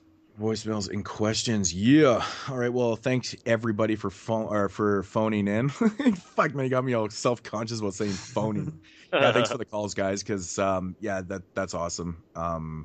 Again, if you got any suggestions for knowledge segments, send those in. Seriously, call them in, guys. email. Seriously, there's got to be. You guys got to be creative. Personally message us. It doesn't matter. Like there just got to send be 'em in. some creative people out there who can like tell us stuff that would be interesting to talk about because we're not creative enough to come up with it ourselves. It's not even that. I honestly never think about it, and then it comes like pre-game, and we're like, "Hey, we got knowledge segment." And I'm like, "Fuck, no." Yeah, I usually try to think of stuff during the week at work because that's when my mind's mostly out of work Yeah. when it's like at somewhere else. So I'll try to think of them then, but I always forget them by the time I come home or whatever. I forget to write them down or I get busy or something. So yeah, we'll come up with a list and we just got to brainstorm a little bit and it'll be a returning segment soon. But also I want to point out something that, speaking of creativity, on the Facebook page, Lewis, who left one of the voicemails, or Luis, I'm not really sure how to say his name, he put together a compilation of some funny moments from 22 Shots history, and I freaking loved that video. I literally laughed out loud. It's just volume 1. He's going to make another one. There's so many funny stuff that happened, and he actually went through and dug it up. So check that out. It's on Facebook. I'm going to try to get a copy for me and Moodz to upload to our channels as well. Man, you should totally make a compilation of all my, I got my 2 something Yeah, right? intros. That would be There's cool. lots of them, man. That'd be kind of funny. Yeah, no, that was a really good job. That just surprised me that he came up with that and did that. I was like, that's fun shit, man. Mm-hmm, Props, man. Props. Vatos locos forever, essay. Yeah. Good stuff, right? I like that. So, but since we don't have a knowledge segment, we're going to move right into the morbid fact, the coroner's report of weird stats and morbid facts, courtesy of Rue Morgue magazine. This is coming from issue 147, August of 2014. This was like the 20th anniversary of The Crow. I know a lot of people don't really consider The Crow to be a horror film, but it's covering, it's actually on the cover of Rue Morgue. Pretty interesting. We'll keep it short and sweet. This one is, relevant to a show that me and JP did recently. In City of the Living Dead, 1980, actress Daniela Dorier vomited real sheep entrails during the purging death scene. Real. That is so awesome. that's hilarious. Real sheep entrails. That even makes it more disgusting. I almost gagged when Dude, that part that's why it looks so real, because it's fucking actually technically real. It's disgusting, man. That that's part a is scene gross, that got man. etched in my memory when I first seen it. Like anytime I ever thought of that movie, I remembered that scene, and it still gets to me, man. I know, right? It's nasty. It's a real effectively nasty part. Love it, love it, love it. It's great stuff. Really, really great stuff. Alrighty, so moving along into the WWW part of the show, which is what we watched this week. And if you're a first-time listener, it's basically where we go round table and discuss films, give some ratings, and move along. So who wants to jump into this first? Kyle, how about you go first since you're the guest? Yeah, I will go first. So my first movie that I went ahead and picked, actually 2 of these movies that are on my 3, I have reviewed on Body Bags. But The first one that I watched that I actually enjoyed, I thought was really cool, and I don't even know why I even threw this in and watched it. I think it was just because it was, I got it. It was sent over to me through Wild Eye as a screener to watch and review. It is the Horror Network. It is like an anthology film. It's got like 5 shorts on it. I really liked this movie. Like, I know a lot of people have been wanting to watch this. I think Derek was one. He said he wanted to watch it, but it's a really neat anthology flick. It's got like I said 5 shorts on it. Each short is different. They're not really intertwined or anything, but they are obviously all horror shorts. I gave it an 8.5, I believe, on Body Bags. It was pretty damn good. I know that one of the shorts, it was like the 4th short on the in the movie, was very like gory and just like it was kind of a disturbing short. Like if you consider like disturbing movies, it was pretty disturbing for what it was. And it was actually the only short on the film. It was the foreign one, right? It was the foreign one. Yeah, it was the only one that was foreign on the film too. And it was real creepy and just kind of fucked up. But yeah, Horror Network. I would definitely recommend checking this out. It's I noticed that the 4th film as well was higher production quality than all the other shorts. It was like almost like it wasn't like, I mean, it was definitely independent, but it just had a higher production value to it for some reason. I don't know why, but yeah, guys, check it out. Wild Eye, you can pick it up. So. Yeah, the 3rd short, which is the one where the girl gets dropped off on the spot. I thought that one was like crazy, man. Yeah, that was a weird one as well. I would actually like to see a full, and like the 5th one where the dude is like picking up guys and serial killer dude. Yeah, the serial killer one. Really weird. I thought those were actually pretty good. But yeah, I have to agree, man. It was really solid. I mean, to be honest, man, the only one I didn't really care for too much was the foreign one about the mother and daughter who were dealing with their with their past issues and stuff like that. Yeah. I thought it was kind of the weakest one, but it is what it is, man. The weakest one was the first one with like the woman at the house. I didn't really like that one. I didn't even know the movie had started yet. I thought that was a preview for like 10 minutes. I was like, when is this movie going to start? Yeah, and then I was like, oh, this is it. Because it was pre-credits. It was, pre-header, and it was so strange. And it was super short, though. It was only like 4 or 5 minutes, though. Exactly. Right? So, yeah, I know that was strange because me and Matt were actually talking about that last night. And he's like, yeah, he goes, oh, I thought there was only 4 shorts. And I'm like, actually, no, the one before the credits. I said, that's actually considered a short. And he's like, oh. I thought it was oddly a preview. I was like watching and I had thrown the movie on. It immediately went into the movie. It didn't even have like, I don't, for some reason my Xbox didn't have the title screen on it. So I was like, okay, I guess this is a preview. And I'm watching and I'm like, okay, this is kind of long for a preview. And then it's like 10 minutes in or however long. It's like, it felt like it was forever. I was like, oh, I guess this is the beginning of the movie. What the fuck? Yeah, man. I feel you. I was kind of in the same boat, and I was like, the fucking credits started rolling. I was like, what the fuck just happened? it's so like odd. It was strange, but yeah. No, I enjoyed it though. Yeah, really good stuff. Check it out. You said 8.5? I believe I gave it an 8.5 on Body Bags. So was I wrong? Did you listen to it? I did watch your review actually. I believe I gave it 8.5. I can't remember. I mean, that was like a couple of weeks ago, so I can't 100% remember. I'm pretty sure I gave it a high rate. It was like 8.5 or 9. It was up there. So. Yeah. All right. I guess I will go next, and the film that I'm going to talk about is an artsploitation release, and it is Bloody Knuckles. So Bloody Knuckles follows Travis, who is an underground comic book artist. He makes these really offensive, obscene comic covers and comic books. They actually are really creative and funny. Like, they kind of do in the opening montage of the film. They show off all the different covers and stuff, and I thought that was really cool, and I did think that they were actually funny.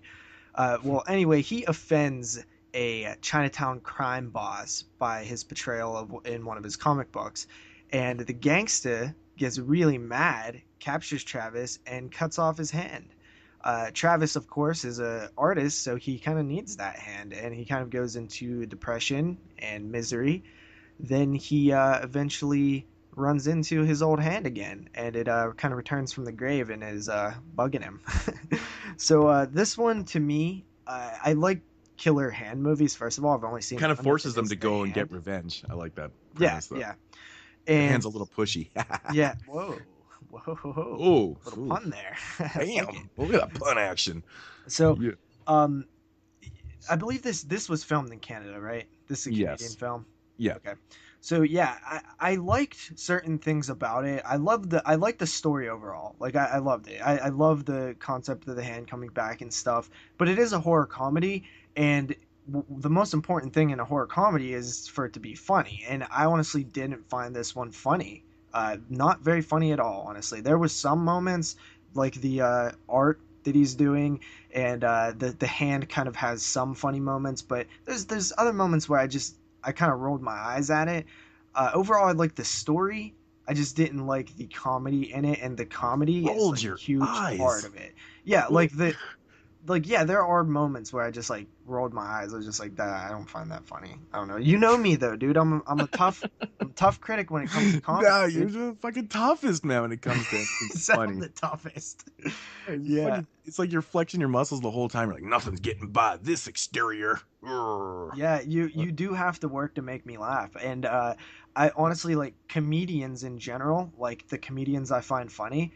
There's a lot of comedians that I do not find funny. There's some that I do like, obviously, like Chappelle and Joe Rogan and such. But yeah, like I'm a real serious when it comes to comedy, man. Some stuff doesn't make me laugh. Like the hand like jabbing him in the asshole, like it just wasn't funny. I was just like, oh, that's lame. Come on, man. Come on, man. That's so easy, right? That's so. He's technically fingering his own butthole. Awesome. That's fucking funny. That's hilarious, dude. Okay. But there was certain things that were funny. I don't know. To me, at the end of the day, I thought it was decent. Nothing amazing. Definitely not like horror comedy of the year. But I will say, after I finished it, I did start watching some of the special features. And there's a really cool feature where the director of the film goes to Diabolic DVD, and they begin talking about like the gray market, which was the old school days in the 90s, the tape trading communities. I think there should be a whole documentary on that in itself. But that was such a cool thing to hear him talk about, and hear how Diabolic came about, and what essentially ran out of a basement, which is even more cool, because that's like shows that like anybody can do anything. Like all of us fans, like if we really want to do something, you can just kind of do it. And it made me like the film a little bit more when I started hearing the director talk about it, just because he was like a nice guy, and I was like, this guy, I want to root for him. Like I want him to be successful because like he's cool. And that kind of, I wouldn't say it upped my rating, but it definitely made me appreciate the movie a little bit more, because at the end of the day, it's still only as good as it was when I watched it. And I'm going to give it a 6.5 out of 10. I have to disagree. I thought it was... Pretty sure that everybody I've talked to has disagreed with me, so... Yeah, definitely it is what it is, man. It's, that's how much you liked it, that's what you thought of it. It's, like I always say, it's opinions, man. It's opinions. But these type of films, I always kind of figure that. Well, to be honest, I don't really figure anything, because I never know if you're gonna like it or not. When it comes to horror comedies, like I just don't know. So I was a little on the fence of it. But to be honest, I was a little surprised at how much Jeremy liked the film. He is so fucking inconsistent. It was so strange. Like when he was like dying, and he was like, "Oh man," he's like giving this thing like an 8 or like a 9 or whatever the fuck he gave it. I was just surprised, because it doesn't seem like the type of film that he would be raving about. Yeah. I mean, it probably would have got a perfect 10 if it was a French one. Yeah, right. But there was actually, and I didn't mention this, there was a lot of like social type of commentary in there that I enjoyed. Like political and stuff, and there was like the funniest things to me were the jabs at like the self-awareness of Canada, like how like the self-awareness of how Canada is perceived, and that stuff is golden to me. Yeah, I like the social relevant issues and stuff, and there was just a lot of it going on in there, But yeah, I thought it was fun. I really liked the effects in the film too, like the way the hand looked and stuff. I thought the hand looked fucking fantastic. Yeah, I wish I did comment on that, because they do like such a great job of making it look, animated without, a CGI'd hand like running around everywhere. Yeah, I thought it was really well done. It surprised the shit out of me how well it was done. I've now only seen 2 Killer Hand films. Nice. Nice. Okay, cool. All right, so first film here I'm going to talk about is brand new, still in the cinemas, and it's of course from 2015, and it is the Christmas holiday horror film called Krampus. Yeah, going into this one, I was hearing a lot of buzz, man, like a lot of buzz, like a lot of people were saying, this is top 10 contenders, and I was like, awesome. I'm really fucking stoked because honestly, Christmas horror films are like some of my favorite to watch. I absolutely love them, and so this one just had a lot of promise considering all the buzz it was getting and stuff. And basically what Krampus is about, it's about a little boy named Max, and he's kind of dealing with, he's at that age right now where he's kind of on the fence about Christmas. Does he believe in Santa or does he not? But he really wants to believe in it, and he's kind of defending it and stuff like that. Anyways, he's dealing with that in his personal life with, things at school. His annoying family comes, to stay with his family for the holidays, and his family's really obnoxious, and they're just really just pieces of shit. Like everyone, he's got these really shitty cousins and stuff. Anyways, they get to him, and he starts to lose the Christmas spirit. And what happens is, by losing the Christmas spirit, because his shitty family that comes to stay with them, they don't give a shit about Christmas and stuff. They're all down in the dumps and blah, blah, blah. So there's no Christmas spirit at all in this house, really. And what happens is he basically kind of summons up the Christmas devil, which is Krampus. And if you know the legend of Krampus, he punishes people. So that's essentially what the film is. So now my thoughts on this one. Honestly, this movie looked spectacular. It looked fucking phenomenal, man. Like, it was really, really good. I thought the casting was decent in it too. I wasn't 100% sure at first how I was going to like the casting, because there's a lot of recognizable faces, but it makes sense for this type of film because it is being, projected in the mainstream. So you got Adam Scott in here. You got David Koechner, whatever his name is. You recognize him from tons of comedies and stuff. And Adam Scott, I always call the poor man's. I always call him the poor man's Tom Cruise. He fucking looks like Tom Cruise to me. And oddly enough, his name in the film is Tom. It fucking made me laugh, man. I was like, no way, his name is actually Tom. That's fucking funny. Awesome. But anyways, the cast is decent. There's, the family that comes to stay with the main family. There's this annoying auntie that's there, and she's played by, she was the nanny on 2.5 Men, if you guys know the show. She was the one that, anyways, that's her. Anyways, and she was there just for like comic relief. It was just, wow. And that one guy's in everything. That one bald dude, I guess it was her husband. He was in Waiting. He was like the manager from Waiting. You know what I'm talking about? Yeah. He's in like everything, but I don't know. Mm-hmm. So, and that kind of brings me to my first point. Well, first of all, I'll talk about like the look of the film is fantastic. Like it has a really good setup to the film. Visually awesome looking. Like I was amazed at how they made this thing look so Christmassy. Like it had a great Christmas atmosphere look to it. And it was just kind of creepy and stuff. But the thing that was killing the film for me was the overabundance of comedy. It was just, I don't mind a few things here and there. And I like, horror comedies to a certain degree. But this type of film, I felt like it was just, he went the wrong direction, with overusing the comedy, because theoretically, Krampus is, it's a Christmas devil. If they had just kept up this really serious tone to the film, I think it would have worked a lot better. They just overdid with the comedy.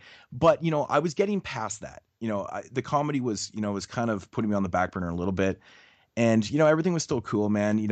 There's scenes that are outside and it's just phenomenally shot and really well acted and stuff. And then this one scene happens, and it's kind of like that total game changer in the middle of the film, where I'm accepting it for what it is. I would have liked it better if the tone was really more dark and just serious. And then there's a scene where one of the cousins gets, something happens to him. That's what I'll leave it at that. And what happens to him and, the effects and things like that, it just fucking threw me for a loop. And I was watching the film with my buddy Dylan, and I guess he even looked over me and was like, what the fuck was that, right? And then it just kind of plays out like a really well done, this is kind of a weird description, but it's like the movie kind of plays out like a really well done full moon film in a way. There's a lot of things that are happening. Like, you got Krampus, and then you got like all these like, killer dolls and killer toys and other things that are happening and stuff. And it kind of turns into like a full moon film, but really, really well done, but at the same time, they continue with the jabs and the jokes like over and over again. And I'm like, fuck, man, like just can you please get serious? Like, Krampus looks fucking awesome, and just this movie has so many awesome qualities to it, but it was just ruined by not keeping that dark tone to it, which was a shame. Overall, judging the film by itself, like, it's a really well made film. I won't lie. It's got a lot going for it. And I do recommend this film, for a lot of people. Just for myself, I just wish they had went the darker route without the comedy. But, it is what it is, I guess, right? Yeah. So it's just kind of unfortunate, man, because honestly, when you guys see this film and you see the look and the texture of what they've done with the look of this film, the atmosphere created is just phenomenal. Dark tone and a little bit of gore in the film. I think this shit would have been a fucking top shelf seller for me this season, this 2015 year. But with that said, it really did kill it for me, man. I'm not gonna lie. Listen, man. I'm gonna tell you right now, man. No Christmas horror comedy will ever go down in history as a great, like Black Christmas or the Silent Night, Deadly Night, or any other thing. I mean, Gremlins is the closest to it, but that's because it's like a kids movie. It's just like, I love dark Christmas horror. Like, that is my favorite. I think that those movies could be so effective. So it is disheartening to hear this review. Yeah, man, and it really was so frustrating watching this, and I'm like, even if they had cut out the annoying auntie, which they totally could have.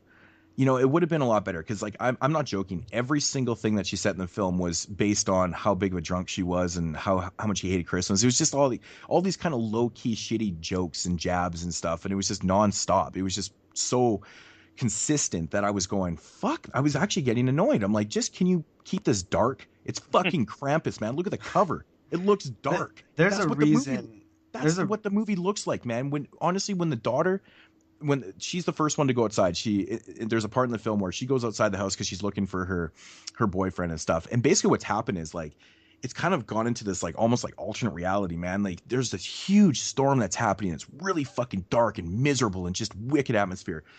And, and I'm like, just why don't you keep that up, man? Keep that shit up, man. It was just such a shame. Especially if you're saying there was, like, mad hints of it, and, like, if you could totally imagine the film being amazing had they just done something different, that's very frustrating. Yeah, man. Like I said, just keep it dark. There's a reason, dude, why Black Christmas is the greatest horror Christmas film of all time. It's a serious, scary horror movie. Exactly. And that's the thing that bugs me about this, is that Krampus, the legend of Krampus is it's scary. It's dark as fuck, Christmas, dude. Exactly. Christmas is supposed to be a time for, being happy and sharing with your families and stuff. And then all of a sudden you got this Krampus character. He's like a devil, and he's ruining it. That's scary. That's dark. And the last thing you need is comedy in this bullshit. I'm sorry if I'm offending people that really like this film. Like I said, it's not a terrible film by any means. I'm not saying don't see this film. You might like it a lot more than me and accept the comedy. But I can't get past this one part, and I thought it might even be one of the most ridiculous things I've ever seen, but it just didn't stop. It just didn't stop with what was going on after. And I was just like, my God. And some of the, the toy, the killer toys and puppets and dolls and things that were happening look pretty damn good, man. Not gonna lie. Look pretty fucking cool. All right. But, what is the rating on that one? 6.5 out of 10. All right. It's got a lot of redeemable qualities. It's just, man, I tell you, man. It would have been a high rated film for myself, but I don't know, man. Disappointing. Back to you, Definitely Kyle. not as good as A Christmas Horror Story. I have yet to see that movie. I need to see that. But all right. So my next film is, I don't know if it's considered a horror movie per se, but it does have horror elements, and everybody knows about it. It's actually a first time watch for me, which is very odd, because normally I would have seen this before I saw the remake of it, but I actually saw the remake first. But this movie is Oldboy. This is the Asian or Korean Oldboy. First time watch. I had never seen Oldboy before the original, surprisingly, which a lot of people have seen this movie. But I went ahead and threw it in. It was actually a long fucking movie. This movie was like 2 hours long, or it was over 2 hours. It was 120 minutes, so yeah, it was pretty long. So what I thought about it, I mean, I think everybody kind of knows what Oldboy's about. I mean, at this point, it's basically like a revenge movie, where a guy's like locked up for like a long period of time in this small little room and has to pretty much figure out why he's in there. I mean, he's being fed, he's being taken care of, but he has no idea why he's in there. Then pretty much once he gets out of the room, he pretty much goes on basically like a hunt to find out who put him in there and why they did it. This movie was 10 times better than the remake. I mean, to be honest with you, the remake gets a lot of shit, like a ton of shit, but I didn't think the remake was that bad. But I mean, this movie is way better. I mean, it's the same concept, pretty much almost. The remake's almost like for like of this movie. I think the problem with the remake is a lot of people didn't like Josh Brolin being, in it. Yeah, I mean, I would definitely say if you haven't seen Oldboy or you haven't even seen the remake, I would definitely recommend checking out the Korean version. The main character is actually the bad guy from I Saw the Devil. I don't know if anybody's seen that, but same guy. He's a great Korean actor. But I mean, I would venture to say, and it's funny because on the front cover it says Oldboy arrives with the Quentin Tarantino seal of approval. I think that's kind of funny. It's definitely Quentin Tarantino-ish. Yeah. I don't know why. I don't know why they would put that on there, but yeah, I know, right? It's kind of random. But it's like, what like, why would Koreans? Well, if Quentin Tarantino likes it, then it's got to be fucking amazing. Dude, Quentin Tarantino likes all kind of bad movies.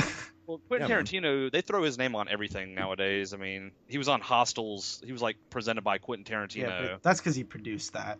Well, still, they just throw his name on a lot of things. But overall, I would give this movie a 9 out of 10. It's definitely one of the better revenge flicks that you could watch. I mean, everybody should. A lot of people have probably seen this. I haven't, but I honestly can say I've never heard a bad review of it. Yeah, it's. I mean, I know Horrible Reviews actually reviewed it. He gave it a really good rating too. But yeah, check it out, Oldboy, 9 out of 10. I mean, there's really not a whole lot bad about the movie other than the fact that the dubbing. I actually watched it with the dubbing on, and the dubbing is so shitty. It's like I should have. How do you do that to yourself? I don't know. Like it was already on when I put it in, and I was just like, "Fuck it," and I just like did it, and I was like, "Wow, this is horrible." I always find that funny too when you press play on a movie and it comes up as like a dub. That's what's playing right away, and then you got to change it to like the regular foreign audio. Yeah, like I always find that so weird that it just doesn't play in its native language, and then you could change it to the dub or whatever. Yeah, like what the fuck's up with that? I hate that, man. It actually happened to me the other day. I had to do that too, and I was like, why the fuck is this thing dubbed? Like the fuck who watches it in dubs? Apparently, fucking Kyle does. Well, honestly will tell you this is the first fucking Asian movie I've ever watched with the dub on, and the only reason I watched it with the dub on was because it came on automatically, and I was just like, I didn't feel like getting up and changing it, so I was like, fuck it. But I mean, like the problem with dubbing, in my opinion, with Asian movies is they don't capture the feel of the character. Like it's like bad shit's going on, and it's like everybody's like calm talking. It just sounds really fucking bad. I don't know. Yeah, dubbing. I mean that's like most dubbing, man. The only time dubbing works for me is if it's in an old Italian film where like dubbing was like the norm. Yeah. It's I don't know, but that was the only really downside of it was that I watched. But I mean, I could have changed it to the subtitles, obviously. But other than that, I mean, the movie was amazing. I mean, I'm pretty sure you've seen this movie, haven't you, Moodz? Oh yeah, I love Oldboy, man. It's fucking. I have the trilogy, man. All 3 films are good. Yeah, I got all of them too. I haven't seen the other 2 yet, but I mean. Actually, is one of them like Symphony of something or something? Yeah, Sympathy for Mr. Vengeance. And I just picked that up recently. Yeah, they're good films, man. They're really good films. So let me ask you something, Kyle, because you were talking about it earlier about confusing films and with Takashi Miike and having to watch the films twice is probably a good idea. Did you find that you needed to watch Oldboy again, or at all? Because it is a little bit of a mind fuck. It is. And the problem with me watching this film was that I had already seen the remake, and the remake was really, the remake was a mindfuck as well, but it was still. So you seen the remake? You seen the remake before the original? Yeah, that's what I was saying earlier. Is this is one of those movies that I actually have only seen the remake before I've watched the original. Oh, okay, yeah. That's like sacrilegious for JP. He's probably just having like. He's like scratching his. I rarely do it. He's just freaking out. He's the only time I ever do it is if I didn't know that there was an original.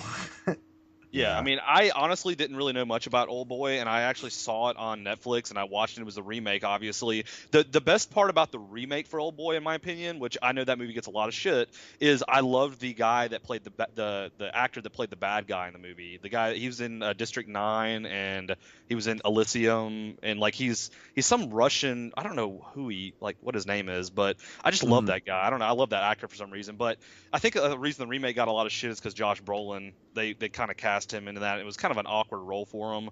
I don't know, somewhat. But I mean, yeah, I did. If I did not watch the remake first, if this movie would have been really kind of hard, not hard to follow, but it would have been very. It's one of those movies that's confusing. If you just watch the remake, you're just like, what the fuck? Like, what just happened? Kind of deal. But yeah, if I had never seen the remake, I would have definitely been like, yeah, this is one of those movies I need to rewatch. And I will say this, and I said this to myself as I was watching it, is this is a very Miike styled movie. Like, I could see Miike doing this fucking movie. Like, I don't know. It has somewhat of his style, a lot of his style in it. Yeah, I agree. But anyway, that's that 9 out of 10. Check it out. All right, cool. So I guess I'm up next, and keeping it in going back to the topic that Moodz was just on, I'm going to talk about a Krampus movie as well. It's not the same one that Moodz talked about, but it is called Krampus, the Christmas Devil, from the year 2013/15. It's one of like 451 Krampus films that came out this year. So there's more Krampus films than days. Correct. So you guys know, right? You guys know IMDb. It's a tool all podcasters and horror fans use it. And every once in a while you'll go to IMDb and the ratings never matter because the ratings ratings are an average of anybody who decides to rate. Well, every once in a while, guys, the ratings are quite accurate. And this is one of those cases. This is one of those times. So Krampus the Christmas Devil. I'm not going to go too much into it. One, because I really can't because it was awful. And two, because I don't want to bore you with it. So Jeremy is a local police officer whose life was a confusing mess because he has a bad past. He basically was kidnapped by Krampus when he was a kid, and he escaped. Now he is looking for other missing children. Jeremy pieces together the truth and realizes that his childhood killer could be Krampus, who is the brother of Saint Nick and the punisher of children who perform acts of unspeakable evil without repercussion. Can Jeremy kill Krampus and prevent more missing children? Well, you have to watch this film to find that out. So, Jesus Christ, dude, this one is just a complete mess. You can literally take any topic, anything that is required to make a film, and it is flawed in this one. Everything from the editing, the pacing, the lighting, the acting is atrocious. The storytelling, everything. There's so many scenes that just happen for convenience. Like, it's like, oh, well, that's convenient. To just move the story along. It is just one of those films where Moodz is like this too. Once he starts a film, like no matter how painful it is, he sits through it. This is one of those films where I kept having to rewind it because I would had to tie. I pretty much had to get like handcuffs and like tie myself down so I wouldn't grab my phone and stuff to force myself to watch this fucking movie. It is so awful, dude. It's just there's nothing interesting about it. Everything is like monotone and the it's so low budget. It's like so low budget that it looks bad. The Krampus doesn't even look good. It's just not a good movie in any way, shape, or form. There's really nothing redeeming about it besides the fact that I guess you can sit through it if you really try, if you have patience. I was so just like confused that like how this ends up in a Walmart. Like, I know there's bad movies in Walmarts, but come on, man. This is like a crime to sell to people. Like, you can't like this ain't really a movie. You can't trick people into buying this. That's just messed up. There's like the blood changes color, it's just like inconsistencies. Like, it's not even so bad that it's good. It's just so bad that you like just feel terrible. Say, fuck off. Yeah, you just don't want to watch it. Movie. And I don't even know what to rate a piece of shit like this, but IMDb rates it a 2 out of 10. So I'm gonna go with a 2 out of 10.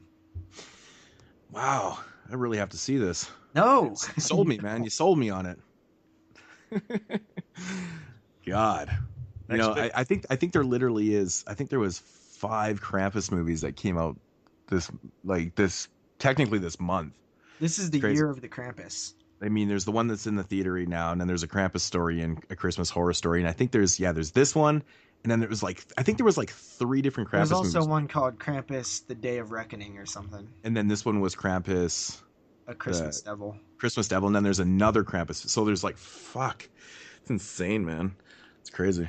So no wonder Kevin Smith's Krampus never came out. He's like, whoa, he got wind that there was 5 movies with Krampus. He's like, I'm not. Let's hold off till next year. I'm not riding that boat. Yeah.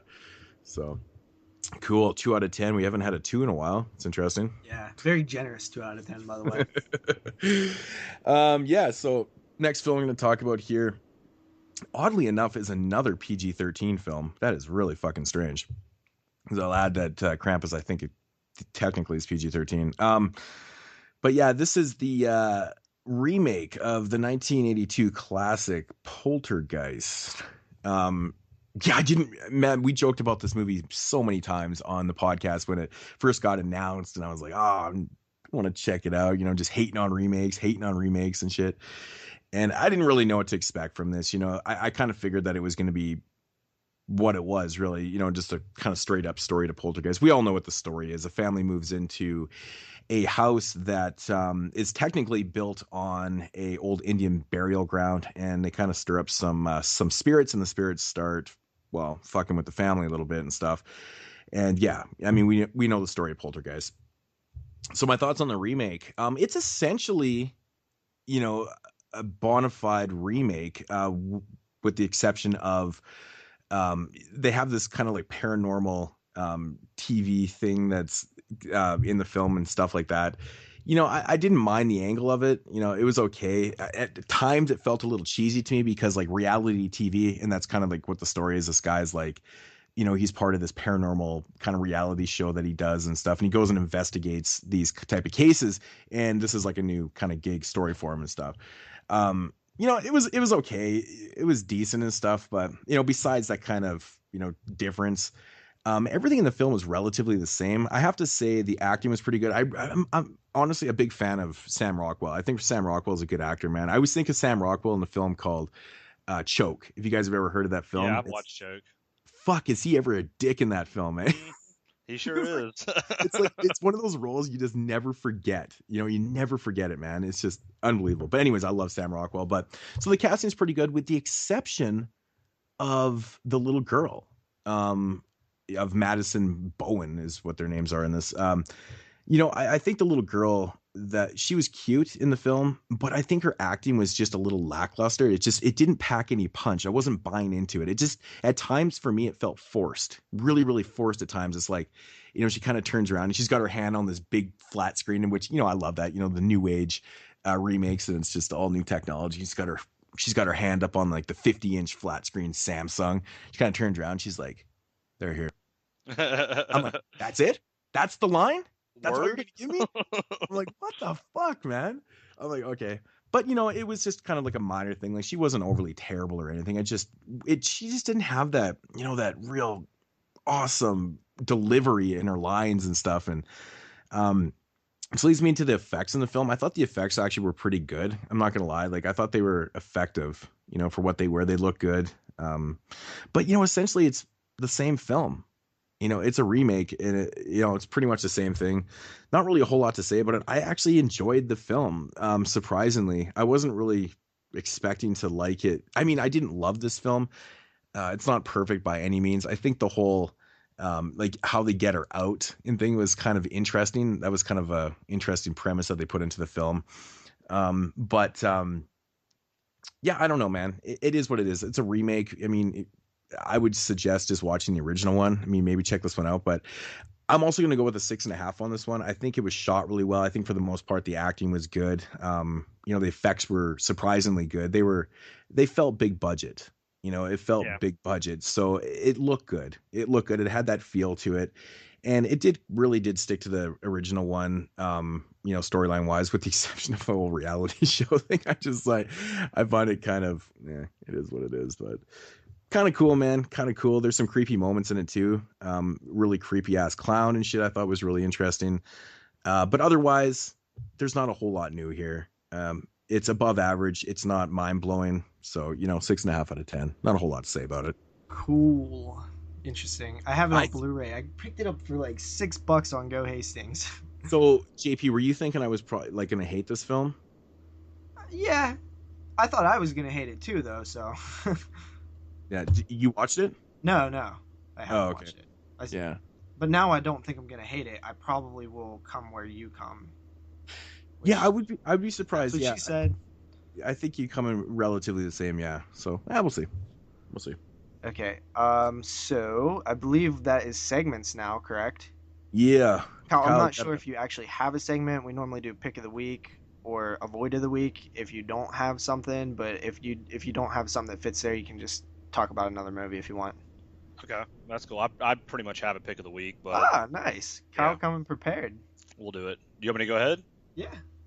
All right, so my pick of the week, and I'm sure Moodz will probably agree with me on me picking this movie because I actually watched it because of him. It's a movie I just reviewed on Body Bags as well. It is called Hidden. It's a 2015 movie that is basically the plot of it is this group or this family, or let's just say put it like this. It's kind of like a Fallout type movie. But basically the world, there's an unknown virus going around in the world. Nobody knows what's going on. And then all of a sudden this town starts getting bombed by the military. This family finds a fallout shelter that's right next to a school. It's basically the school's fallout shelter, and they take refuge in the fallout shelter and basically live there for a year, a little bit over a year. And they're scared to go above ground because there are what they call them breathers, kind of like monsters. You don't really know what those are until toward the end of the movie, which I won't spoil it. But I really, really liked that movie. I really thought it was a pretty fucking awesome movie. I mean, it was very, like Moodz put it perfectly in his kind of talk about it. It's very atmospheric.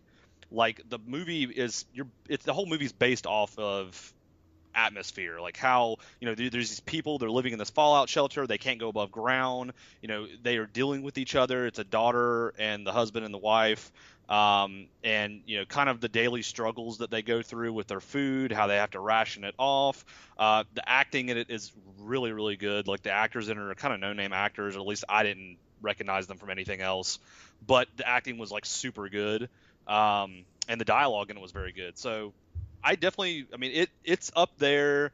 I don't know if it'll make my top 10 of 2015, but it is definitely up there. It's a very, very good, kind of cool movie, and there's actually a really cool twist at the end of the movie as well. So yeah, Hidden 2015.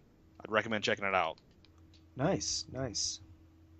Yeah, I agree, man. It's a good film, man. Really, really slept on film this year. I don't even know if I heard of it, to be honest. Yeah, because you didn't watch my whole 10 and 10 video because I talked about it in that video. Then I probably did. It's just such a generic title that it's forgettable. So. Yeah, I do agree with that, man, and it's definitely forgettable. Yeah. But it surprisingly has a lot going for it. It's a slow burn, but man, it's got a nice third act to it, man. Very good. I mean, it definitely. Yeah. I mean, I was definitely surprised by it. I love the kind of like post-apocalyptic things, like post-apocalyptic movies and things of that nature. Yeah. And that was, for what it was like a post-apocalyptic type movie, and it was just really, I don't know, it was really interesting and cool. Like I went into it not knowing anything about it, basically just hearing you talk about it, and I was like pleasantly surprised. So definitely pick that as, or definitely say check it out if you haven't seen it. A lot of people, I never even heard of it until he mentioned it. So definitely check it out. All right. Yep.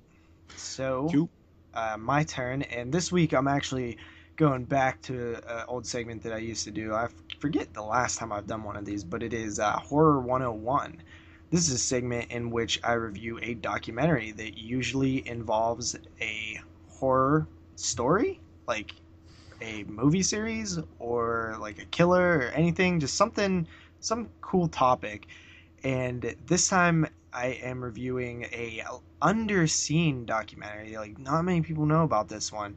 And it is from 1998. It was a TV movie, actually, or a TV documentary that aired on I don't know what channel. And it is titled Universal Horror.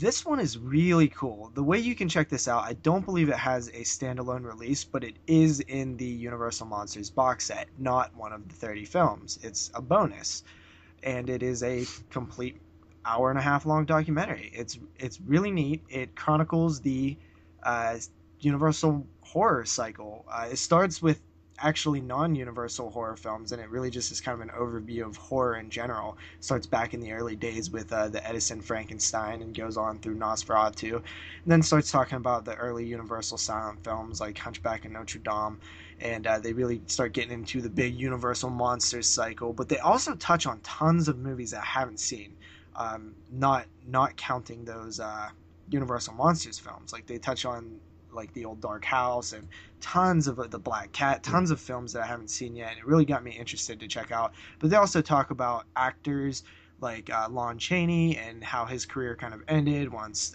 talkies came around.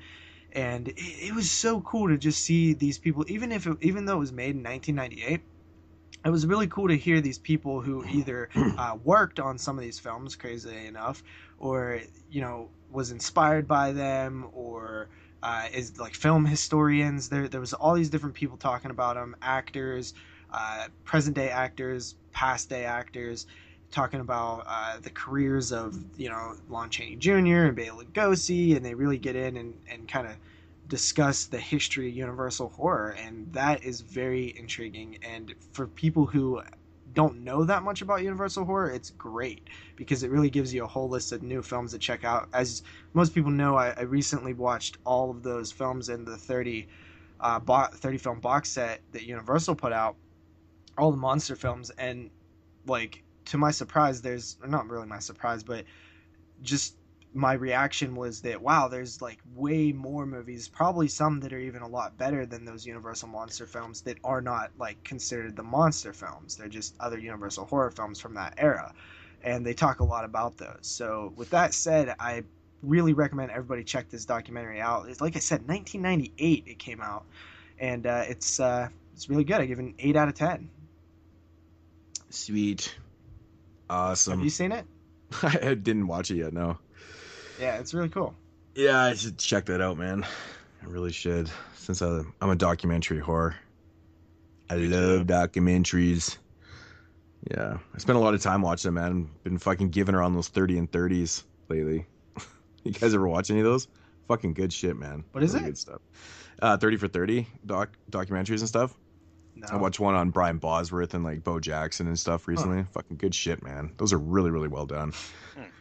Awesome stuff. I highly recommend it. There's like tons of really great ones. So if you're into, those type of things, even Zach even mentioned one time, he's like not the biggest sports fan, but he started watching these. He's like, they're the best. He's like, these things make you want to watch sports. It's fucking crazy. So that's really cool. But all right. So getting into I want to call this an Italian stallion, even though it's not Italian. It's a spoof of an Italian giallo film. So I'm just going to call this pick of the week / Italian stallion. Call it what you will. From 2015. It's a hybrid. It's a hybrid. The Editor by Canada's own Astron 6. Yeah, look at that, man. 2 Canadian films being reviewed on the same podcast. Well, it's fucking it's like all foreign films today, isn't it? Yeah, that's like the only. I think if we review like 2 or 3 more, we'll have like all of the Canadian films made in the last decade. Yeah. All right, so if you're not unfamiliar with Astron 6, of course they did Father's Day and Manborg and Biocop the trailer and stuff like that. A Canadian group, writers / directors. There's only 5 of them though, or there's only 5 guys in Astron 6. The story is that they came up with the name Astron 6 before they had like fully formed the group, and they only got 5 people. So it's as simple as the story is. It's kind of funny. Ironic name. Yeah, so this one right here, of course, is directed by Adam Brooks and Matthew Kennedy, and they also star in the film themselves as the 2 main characters. Adam Brooks plays a character named Ray Cizo. He is at one time, he was the best editor, in Italian cinema history. He was the guy. If you wanted your film edited, you went to him. Of course, he had a really unfortunate accident where he cut off all of his fingers, and, it was left him doing edits for shitty ass films because the big studios and the big filmmakers and stuff didn't want him anymore because they felt like they couldn't utilize his skills because his fingers were, of course, replaced by wooden fingers. An artist without a drawing hand. Exactly. So now he's stuck doing these really shitty films. He's got wooden fingers. Now he's got this assistant that he's training up because, he's kind of at the end of his career. And he's all pissed off and down and stuff. Anyways, he's working in this really kind of shitty studio. And what happens is he's editing this film, and a couple of the actors, they end up getting killed. And of course, he's like the number one suspect because he was there editing one late night and stuff like that. And, becomes the prime suspect. And now he's got to figure out, exactly who's doing these killings as he's editing this film and things like that. And of course, the main detective in the film is played by Matthew Kennedy, who's, fucking awesome, part of Astron 6, pretty good shit. Anyways, so it turns into a giallo film. That's essentially what it is. It's a giallo film. It's a police investigation, and all these murders start happening, and so you got your film. Now my thoughts on this one. This is, basically Astron 6 spoofing all Italian type films, especially the giallo genre. And it has everything in this movie, everything from the over the top gore to the sex and nudity to the the fucking awesome music to even the dubbing. They even overdub their own voices, I love that. And it works really well. It sounds so authentic. And one of the coolest things about this movie is that, they really went out of their way not to make it look Canadian, to have that feel. And it really doesn't. Like, if you knew nothing about Astron 6 and them being Canadian things, you would never know this film was actually done in Winnipeg. It's really strange. They did such a good job with, the highest budget they've ever worked with. I think this movie cost them about $105,000 to make, and it looks a lot bigger. They did a great job with this, and I have to say, even their acting is like spectacular, but it's more about the set pieces, because this one's set in like the late 70s, kind of early 80s, and their costumes and their cars and everything they use is all old and authentic looking. I was really surprised at like how good they did this film. We were talking about this yesterday when we were Skyping, with Czech's 3D, and the fact that, if they had stuck to the storyline, or the timeline, it would have cost them a lot more for, filming in the 90s and things like that. And I give these guys mad props, man. So what Moodz is saying is no excuse. Yeah, exactly. There's no excuse not to go out of your way and get the authentic costumes and use the authentic cars and haircuts and it's just it really does work on all levels. But so like I said, it's a spoof, so of course it's got comedy in it, and I think it just works on a lot of different levels. And I was surprised at the cast that they had in this too. They had what's her name, Paz de la Herda. She's the chick from Nurse 3D, from Nurse, and she plays actually Adam Brooks's, the editor, his wife in the film. So it's got a really odd casting. And of course they've got the dude that's from Human Centipede 2. I can't remember what his name is. The main character from Human Centipede. Yeah, the little fat dude. Yeah, the little fat dude. He's in this too, and he's got a really interesting, funny character too. And but overall, man, the storytelling's fantastic, and I think this movie has such a great ending. It's like surprisingly well written and acted, and just everything about this movie is just a big surprise. There's even a car chase scene in this film, which is hilarious. It's shot pretty well, and the funny thing is like they actually did their own stunts in this too. It's like they're just jack of all trades in this fucking film, man. It's pretty awesome because they're directing, writing, acting, stunting. It's just low budget filmmaking, which is pretty cool. But they even had Udo Kier do a part in this film. He plays the doctor, and that's really cool, man. Because if you know who Udo Kier is, like he's a famous face in Italian cinema films and, cult films and things like that. And it's really cool that they actually got him. They sent him the script, and he's just like, yeah, man, I'm going to do this. Like, holy shit, man, they got Udo Kier on the fucking set. That's crazy. But I think this one excels in all aspects, man. Again, going back to the effects, it's really, really bloody. They go over the top in it, and I think the effects are awesome, man. Like, if you watch the making of the film after, just the way they did it and shit is just like, wow, it's amazing it turned out that well. It's like kind of one of those things, right? Yeah. But like the comedy, I don't think the comedy in this film is like to the point where it's like stupid. It's actually like pretty clever and fun. But it's well written. They really did a good job, and you can tell that these guys have spent a lot of time watching Italian cinema because there's nods all over the place, from the lighting to the cinematography and techniques that they use. Totally Italian cinema taken right from Bava. Argento, especially the coloring and lighting. They spent a lot of time setting up shots in this film that are red and blue, and it really accentuating the way the shots are taken. And that's Bov and Argento. There's even nods to The Beyond with this girl that's blind in the film, and she looks like the fucking girl from The Beyond. You know, it's just awesome. So there's, you know, essentially what I'm saying is, if you haven't seen a lot of Italian cinema, a lot of this might go over your head. And if you have seen some, I think JP, this, you know, I think you might even be ready for it, because you've seen a lot of the things that they're directly spoofing, you know, just with doing our Italian. That's good to know. Well, like I said, you know, you'll notice things right away with the lighting and, you know, the nods to The Beyond and things like that. And, you know, one of the coolest aspects about the film is actually a question that Dylan had asked us a few weeks back, and, you know, to come up with like fake movie names and stuff. And there's some really cool posters. They went that far as to like get people to design fake movie posters and titles, and hang them around these studios and stuff. So that's how authentic they got and stuff. Like really, really cool stuff, man.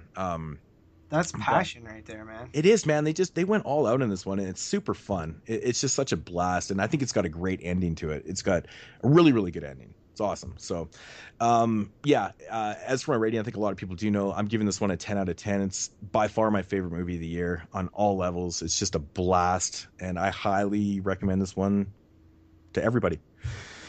So, yeah, I'm not gonna lie, dude. It has been popping up on the lists I've been getting. Oh, really? Nice. Yeah. So that's one that's definitely on my short list to check out before the year end. It seems like Scream Factory, it puts out like one or two like very good contemporary films a year. Yeah. Like, you look back at The Battery, like it kind of reminded me of that. Kyle, have you seen The Editor? Yep, I watched it like a couple weeks ago. I really loved that movie, dude. It was awesome. Like, it definitely, the lighting and everything. I think my favorite part of the movie was like the dubbing they did, man. That was just like fucking awesome. I don't know why. I love shit like that. Yeah, they made it's kind of funny because when you're spoofing a dub and to do it so perfectly, you know, it's like it's so authentic, and that's what I'm saying. Like they really went out of their way to make everything seem like it was legit. You know, it's amazing spoof. It really is, man. It's really good. It's really good. Yeah. So, all right. Well, if you had to rate it, what did you rate this film? I would say The Editor. I didn't really rate it. I didn't do a review or anything on it. But if I were to rate it, I would say probably a 9 out of 10. I mean, I really, there was like little that I did not like about that movie. I enjoyed the story of it, the storyline. I enjoyed the dubbing. I enjoyed the acting. I liked how you know, the way that they actually filmed the entire movie. I thought it was just really, really, really cool. I mean, I put a pretty high rating on it, so 9 out of 10 is probably about what I say. You gotta love that fake poster, the cat with the velvet blade. Yep. it's totally like a play on the bird with the crystal plumage. Yeah. Fucking awesome, man. But there's some really fucking good ones in there, man. It's great. So yeah, everyone check out The Editor, man, before the year. If you're making a top 10 list, you can't make that list without watching The Editor. Do me a favor. Do yourself a favor and check it out. All right. So. Alrighty, so that is going to conclude what we watch portion of the show, and moving into the featured review of the week. And yeah, this is, you know, another brand new and actually contemporary film released by Scream Factory / is it IFC? Yep. Is it IFC? Yeah. Yep. Of course, from 2015, and this one's called Stung. Simply Stung. Correct. Yeah. Stung. It is a Scream Factory contemporary film that I actually definitely prefer the reversible cover art. Just throwing that out there for those who have the Blu-ray. Yeah, I totally have it on the reverse, and it's fantastic. Actually, this is the art that you would see on American Netflix right now. So if you go to watch it on Netflix, you'll see the art, not the slipcover art. So. Yep. That's right. So you want to break down the plot? Yeah. I'll read this little short synopsis here. It says a fancy garden party turns into an upper class prey when a colony of killer wasps mutates into 7-foot tall predators. You know what? That's bang on, man. That's exactly what happens. Fuck, man. Right off the start of this film, I have to say I laughed so hard, man. The main character, what is his name? The main guy. What's his name? What is the main guy's name? Sydney? Is it Sydney? Sydney, yeah. No, Sydney's the Clifton Collins Jr.'s character. No. That's totally not it. The fuck is the main guy's name? Paul. Paul, yeah. Yeah. Oh, okay. Paul. When he walks up to the place and he's like, when he just walks up there and he's kind of looking at the place and he's like, well, this place is a piece of shit. Had me right there. I was like, oh my god, because that fucking house is huge, man. They couldn't have fucking picked a bigger place, man. It was awesome. I just love that line. It was just great. It's great. I think another thing about this film that surprised me is the longevity of Lance Henriksen's character. I was expecting a couple minutes worth. Yeah, for sure. You know? For sure. Kind of interesting. So what are your guys' thoughts on this one? I'm not gonna lie, man. I had a lot of fun with this. I thought it was really fun. This is a fun creature feature that I would describe as not really having a lot of soul, but is still pretty fun. Mm-hmm. Yeah. So basically, to kind of expand the story a little bit, it's what happens is the guy that owns this place, played by what we just said his name. I've seen him in a lot of films. Clifton Collins Jr. I think he's a good actor, man. To be honest. Yeah, I like him. He's been in a lot of stuff too. Yeah, a lot of stuff. So essentially what happens is he mixes fertilizer with some like growth hormones because he was, doing some gardening or whatever the fuck for his mom. And yeah, that didn't really turn out too well because it kind of, mutated these wasps. Made these wasps essentially grow. If you like that, it's pretty much the same plot for any killer giant insect movie. Like if you go back to ticks, like that's the same thing that happened. They were putting these hormones in the marijuana fertilizer to make bigger pot plants. Yeah, and the ticks got in there and got giant, and that's kind of what's going on here. Yeah, very similar storyline. The only thing that's different about this one, which actually isn't that much different from ticks, because I believe there was like a mutated giant tick at the end of that one too. Mm-hmm. Like a hybrid type thing. So what happens is once the wasps like either sting or like lay an egg or something, it mutates into, because they're little at first. They're little big. They're still bigger than a normal wasp, but they're like small. And then they attack people, and then they mutate into giant 7-foot tall wasps. Yeah. I think the first thing I noticed about this film was I was really kind of taken back by the effects in this film. I was expecting a lot more CG and not as much practical, but what we got in this one was more practical and just mixed in CG. Yep. Which was and actually big some of the CG deal. didn't look too bad either. And no, it's like at that certain point you're just so willing to accept it because you're like, you know what, you guys definitely tried real hard to make it really practical, so I'm gonna give you a pass on any sloppy CGI. Yeah. And yeah, man, and totally, and this is what separated the film from being, kind of average to like pretty good. And I was really kind of taken back by this. And I think what they did is they used the CG at perfect times. There's just scenes where there's this wasp like kind of sitting on the side of the building, that's kind of CG and stuff. But as for like the transformations and, all that type of thing that's going on, that was practical. They used it in the right spots. I think it was just good placement of, CG and stuff. So that was really helping out the cause for myself. Yeah, that's really the first thing that I really took note of. I was like, this is a film that completely succeeds on the fact that they went practical instead of CG. Yeah, man.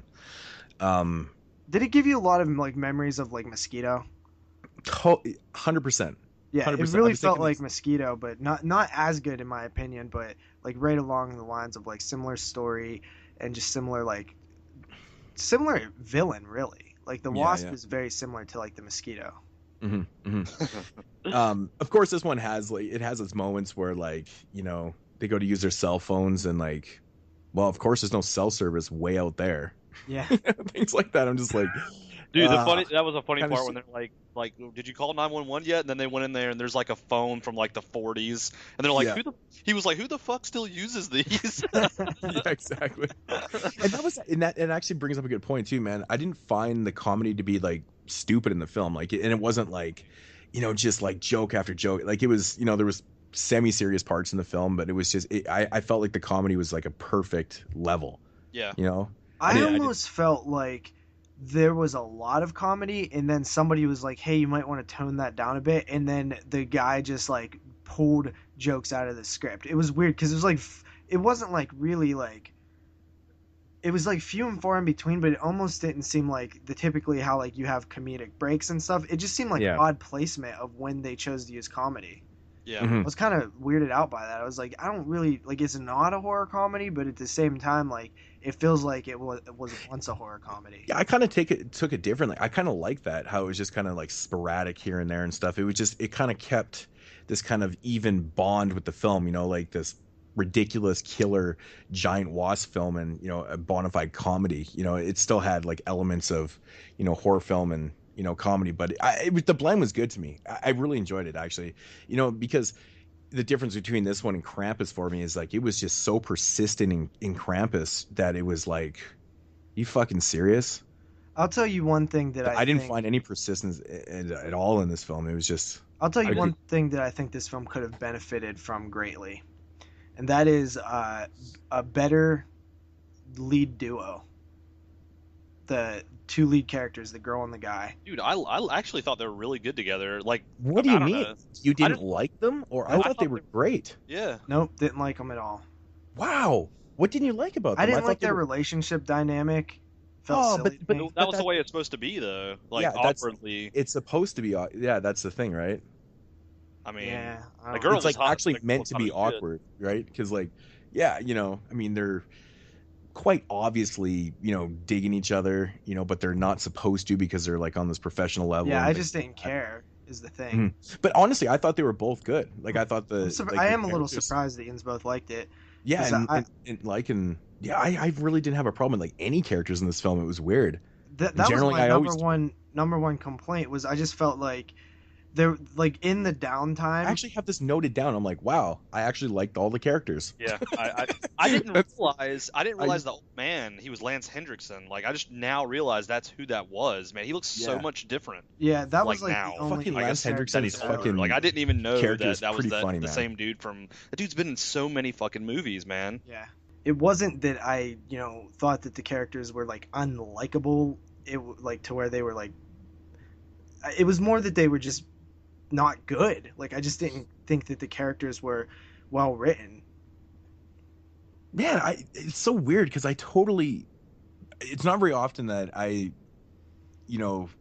review a film and I liked all the characters in the film. I thought everyone was fun, like just I thought the leads were good, like the just everybody. I didn't think anyone was there specifically for like retarded comedy relief and fucking all this other bullshit that happens in Krampus. I think it was more the main two. Like I did enjoy the son character, like he was funny, but the two leads, like I didn't like the guy for one. I thought that like there were serious moments with him, but then I like where he's like I saved this little boy from drowning and then he died from pneumonia. I was like, oh, that's cool, but that doesn't feel like it belongs in this movie. I don't know. He's a child actor. I looked up and he's like a child actor. Like he was like John Travolta's son in that movie Domestic Disturbance, which is kind of weird. But I mean, wow. Yeah, I saw that. I was like, what the fuck? But I think my favorite character. I mean, I liked both the main characters. Like I loved the old man character, Lance Hendrickson. Yeah. Dude, that dude's awesome, man. Lance is fucking awesome in anything. I love that part though. It's just so fucking random too, because I mean, obviously nobody noticed, and like it's probably completely not logical that no one noticed this part. But the part where Lance Hendrickson grabs like one of those hors d'oeuvres, and he's like talking to the two ladies, and is like, "Yeah, you got to check these out, man. They're so good." And he turns around and it's fucking gone.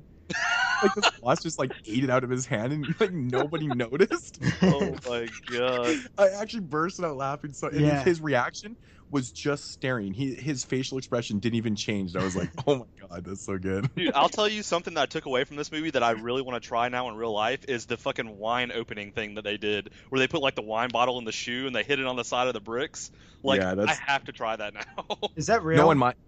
Knowing my luck, man, the first hit I did, it would fucking shatter in my shoe, and then I would have fucking red wine and chunks in your shoe. It was funny because like me and my buddy watched it. My buddy's like, he was over here, and like that part came on, and me and him were drinking already, and I looked over and I was like, dude, do you know if you could actually do that shit? And he looked at me, he's like, dude, I don't know, but we're gonna try that shit. I was like, all right, dude. The thing is, there's no way, like corks are hard to get out, man. There's no way that thing's gonna ever. I don't believe it. That's why they didn't show it happen. Well, the cork didn't come all the way out. It just came up far enough for him to grab it and pull it out. I guess so. Yeah. I mean, but still though, like, I mean, corks are tough. Yeah. to get out. They're tough for a reason. And that scene as well, in my opinion, in the movie, that was the scene like right after all the bugs came out. That was kind of where the movie took an awkward kind of turn. That was like a weird scene because like it's like all this shit's going on, and then they're like, "Oh, can you open this bottle of wine for me?" Like I felt for a turn. I completely agree with that actually, because I felt like the script just kind of ran out of, well, almost places to go. Okay, they're stuck in this house, and that's where they are. This is what it is now. Yeah. They're in the house, and that's it. And I'm just like, okay, well so they kind of have to write something in there. It's like, well, hey man, let's just drink some vintage wine. Yeah, but that happens in a lot of like siege narrative movies. But the thing that happens different in those movies is they actually are creative, because you have to be. This one I felt did kind of run out of steam. I agree that after all that action happens, you need a downtime.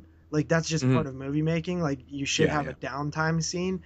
And they placed the scene right, but they just didn't have enough. Like you think of stuff like Demon Knight and Mosquito, Night of the Living Dead, those films, in those downtime moments, that there's always like important like exposition or storytelling. Like there's stuff going on. And I felt these ones, it was like fun, interesting, like cutesy stuff, but it wasn't amazingly good stuff that was in those downtime moments. And it did feel like this script was kind of just like, oh, we need to like spend some time here, and I don't know what to do. Yeah, I agree. I think the third act is like, it's so bizarre too, because they're, towards the end of the film there, it seems like it almost turned into like a torture porn film. Yeah, that's what it seemed like. Yeah. The scene, I fucking started laughing. I'm like, fucking the wife would come home and I'm watching this shit and I'm like, okay, this is record breaking, man. This is like a creature feature torture porn. And she starts laughing. She's like, I have no idea what that is. And I'm like, look at the screen. It's definitely one of the best like killer insect movies in a long time. Oh, big time. I will say though, like, pretty much the last scenes of the film with, I won't give it away, but like there is some flame CG and stuff. I thought it was kind of, it almost looked like they were maybe just didn't have any more budget left or something. Not only that, but the way that whole scene plays out and eventually ends, I thought it was all pretty weak, to be honest. Yeah, I wasn't really overly the biggest fan of like the very end, but it's just like yeah, I know. I had the same reaction. I was like, okay. You can't win them all, right? Exactly. But it was funny just because of the downgrade in effects, though. Yeah. Considering everything was pretty good throughout the film, and also this one scene, it sticks out like a sore thumb, it's just man. Too it really much. did. Try to do too much than you really could pull off. Yeah. I mean, yeah, totally. But overall, it was a fun film. I mean, like I said, I didn't have any problems with the characters and stuff. Apparently, you did, but it's just a silly creature feature with the same recycled storyline that we've seen a million times. But it's not overly silly, though. No, I mean, but it's something that we've seen before. It's not relatively new, but it's again, very the same. Like, there's not one new thing in this film whatsoever. No, but oddly enough, it's the fact that it's well made that makes it entertaining. That's really what it is too, huh? It's like it's well made and decently acted and stuff, and it just, I think you said it didn't really have a lot of charm to it. Yeah. I guess I would kind of agree with that. It doesn't really, and it is awkward basic, at times. Right? It's a super basic movie, but that doesn't mean that it's necessarily bad. It's still entertaining. It's just not above like basic. Exactly. Yeah. But I mean, definitely there was some things that caught me off guard. Like I said, almost like the torture scenes and stuff. I'm like, what the fuck? I'm like, that's different. This is a film that I'm like happy I watched. Like, it's not one that I'll run back to, but hey, if I'm ever doing like a killer insect marathon, like this is one that I would pop in because it's better than like half the ones I own. Yeah. Oh, which I love killer insect movies. Yeah, this is definitely one of the better ones to come out. I mean, in recent years. Yeah. Like, it's been a long time since I've seen something that I was expecting to be, 95% CG and bad CG, if that. And it was a big surprise, man. This is the type of movie that used to be made for the Sci-Fi Channel. Like, this is the type of quality they used to aim for. Yeah. Dude, the funniest scene in this whole fucking movie is that goddamn dog. When that dog is like shaking in the bushes and he's looking, he's looking at the fucking dog. Dude, he was like, "Come here." What was the dog's name? Like Penny or something. He's like, "Come here, Penny." And that fucking dog is just staring at him and shaking. You're just like, what the fuck? Like, how did that even happen? I don't know. There's It's some hilarious. gross moments too, like some decent like gooey gore and stuff. Yeah, I like the gooey shit. That's like really. Yeah, every time they would slap like one of the wasps, it would be like all Yeah. fucking gooey and nasty and shit. Like when, the scene with the reversible cover art, Yeah, the scene where the wasp like sticks his butt out and it's like close to the eyeball. yeah, and then she slaps it and it's just like this nasty goo. Yeah, I love that. Yeah. It's so reminiscent of 80s creature films. Yeah, it's You know, fucking that awesome. real fucking thick, nasty goo. Yeah. It's like they just melted Yeah. marshmallows and put them on someone's face. I love that stuff, man. I mean, these type of films are right up my alley because they are just that. They're just fun. They're just it's not These anything that's gonna blow you away, man. But it's entertaining. these are the type of films that, Kyle watched this, right? He was watching with a buddy and drinking. Did he say he And- was watching it with his boyfriend? Shut the fuck up, JP. Yeah, he did. He said, he didn't say boyfriend, he said butt friend. Yeah, my butt friend. He Yeah. actually said butt friend, and I was like, whoa, wow.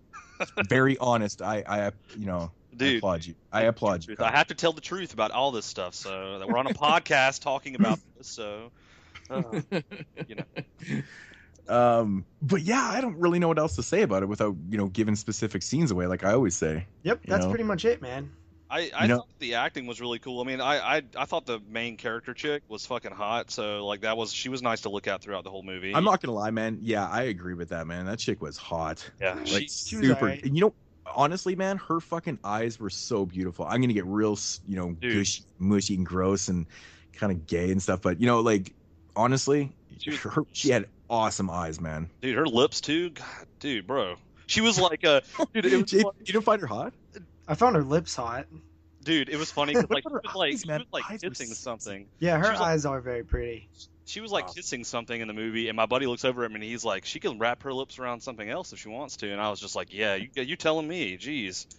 For me God, personally, she has that like pointed like long chin neck thing that I mean I'm not gonna sit here and bash this girl because obviously she's beautiful, but She's listening right now. not my like type per se.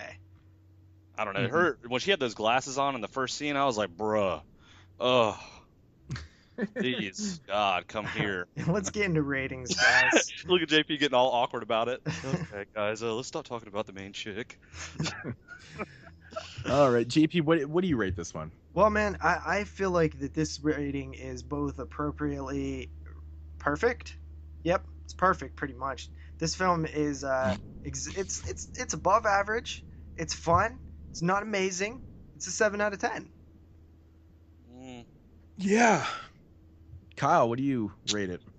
Well, I mean, I rated it last night, and I kind of rated it off of, right after I watched it. I went into it, and I really didn't know anything about it. I mean, I'd heard about it, but I didn't know anything, and I just kind of rated it for what it is. I gave it a 6.5 out of 10. I mean, it wasn't anything that was like over the top. I mean, I was originally going to rate it lower than that, but I did enjoy the comedy aspects to it. I actually really like the main character guy a lot because and this sounds weird to say, his type of, I guess, jokes and things of that nature, the things he was saying, as well as him cussing in the movie a lot, I think that made it for me because I just find very crude humor, like very, I don't know, dirty humor hilarious for some reason. But I don't know. That was kind of based off of my rating a little bit. But yeah, 6.5 I felt was kind of perfect for it. Yeah, I love potty humor too. Yeah. Dick and fart jokes, and I'm a big fan of those. Anything penis jokes are funny to me. Yeah. I've actually kind of surprised that our ratings are the same, JP, but I'm also going to come in with a 7 out of 10. I don't really have to explain anything more, but I actually knew that's what you was gonna rate it. yeah, it's pretty much where I was sitting, So it's not like mind blowing, but it's above average. Yeah. When I was watching it, I was like, definitely a what. I was like, I bet you Moodz rates this 7 out of 10, like just like I am going to. And I even thought that I was going to be more critical about the characters. Like I've kind of predicted this entire review going exactly how it went. Really, you expected me to like all the characters in this one? Yeah, like Wow. just because I knew that there was just something that I didn't like personally about them. Like I don't think they're necessarily bad. It's just that I didn't like them, so I knew it was more of like a personal criticism. Yeah. I mean, we all came in close to the same on this. I think we're all pretty much agreed that it's like right about around that 7 range for sure. Yeah, definitely. You know, this is definitely one that I'll watch again. You know, I'll have some my homemade Dawn of the Red wine, you know, one night and just, you know, you got to drink the fucking good vintage stuff, right? While you watch this one, because you know what they did in the film. You know, it makes sense. 1947 or some shit like that. Yeah, exactly. That's just fucking crazy. Yeah. Crazy Overall, I'm pretty happy with it, man. Like, that's what you say when there's like IFCs are hit and miss. Like, this is one I'm glad Scream Factory put out. Yeah, I agree, man. This one's good. Alrighty, so that is gonna do it for episode 66, or also known as the Mario Lemieux episode. I didn't know where the fuck it came up. But yeah, so I had a lot of fun. You know, Kyle, thanks for stopping by again. Yeah, I appreciate you guys having me again. I mean, that was awesome. I appreciate it. Yeah, man, you're always welcome back anytime, of course. And who knows, man, you might be on the show more than you maybe want to be. Yeah. We're gonna force your ass on here. You know, it's all good. But yeah, next week. What do we got next week, Moodz? Next week we are doing, that is going to be the Christmas show. The right? 3rd annual Christmas show. Yeah, so next week is the Christmas show, and for this 3rd annual Christmas show, we are going to be talking about Jack Frost 1 and the sequel 2. So both the Jack Frost films, which, yeah, I'm excited, man. We might even have a special guest. Might have a special guest. Yes, we're still working out the details, but there might be a special guest on that show. So stay tuned for that. And he is a familiar face from the past. Yeah. So for the people that know me and JP from years ago, stuff, you'll probably recognize. It's Shannon Elizabeth, yeah. So make sure you stay tuned. JP was so butthurt that I hated, the remake so much that he called up Shannon Elizabeth and he's like, "Hey, you need to defend this movie to Moodz." That's what's gonna happen. She is in right? Jack Frost, right? In the first Jack Frost, yeah. Yeah, okay. Because that reference would have been really stupid if she wasn't. it could be completely out of left field. I'm cool with that too. Okay. So Shannon Elizabeth on next episode. Yeah. All right, guys. So that's gonna do it for the episode 66. You want to take us out of here, JP? Yeah, man. I will take us out of here. The first thing that you guys need to do is head on over to the YouTube and type in The Horror File. Give our homie Kyle some support. Make fun of him, whatever you want to do. I don't really care. Then also after that, you want to join the group page, which is 22 Shots of Moodz and Horror on Facebook. Just type that in there. Join the group page. It's a lot of fun. It's a blast. Everybody loves it. It's so much damn fun. We're on Twitter, 22 Shots Podcast. You can email us at 22shotsofmoodsandhorror@gmail.com. Of course, the website, www.22shotsofmoodsandhorror.com. Moodz on YouTube, Moodz616, me on YouTube, Double Shot J, and that wraps it up, guys.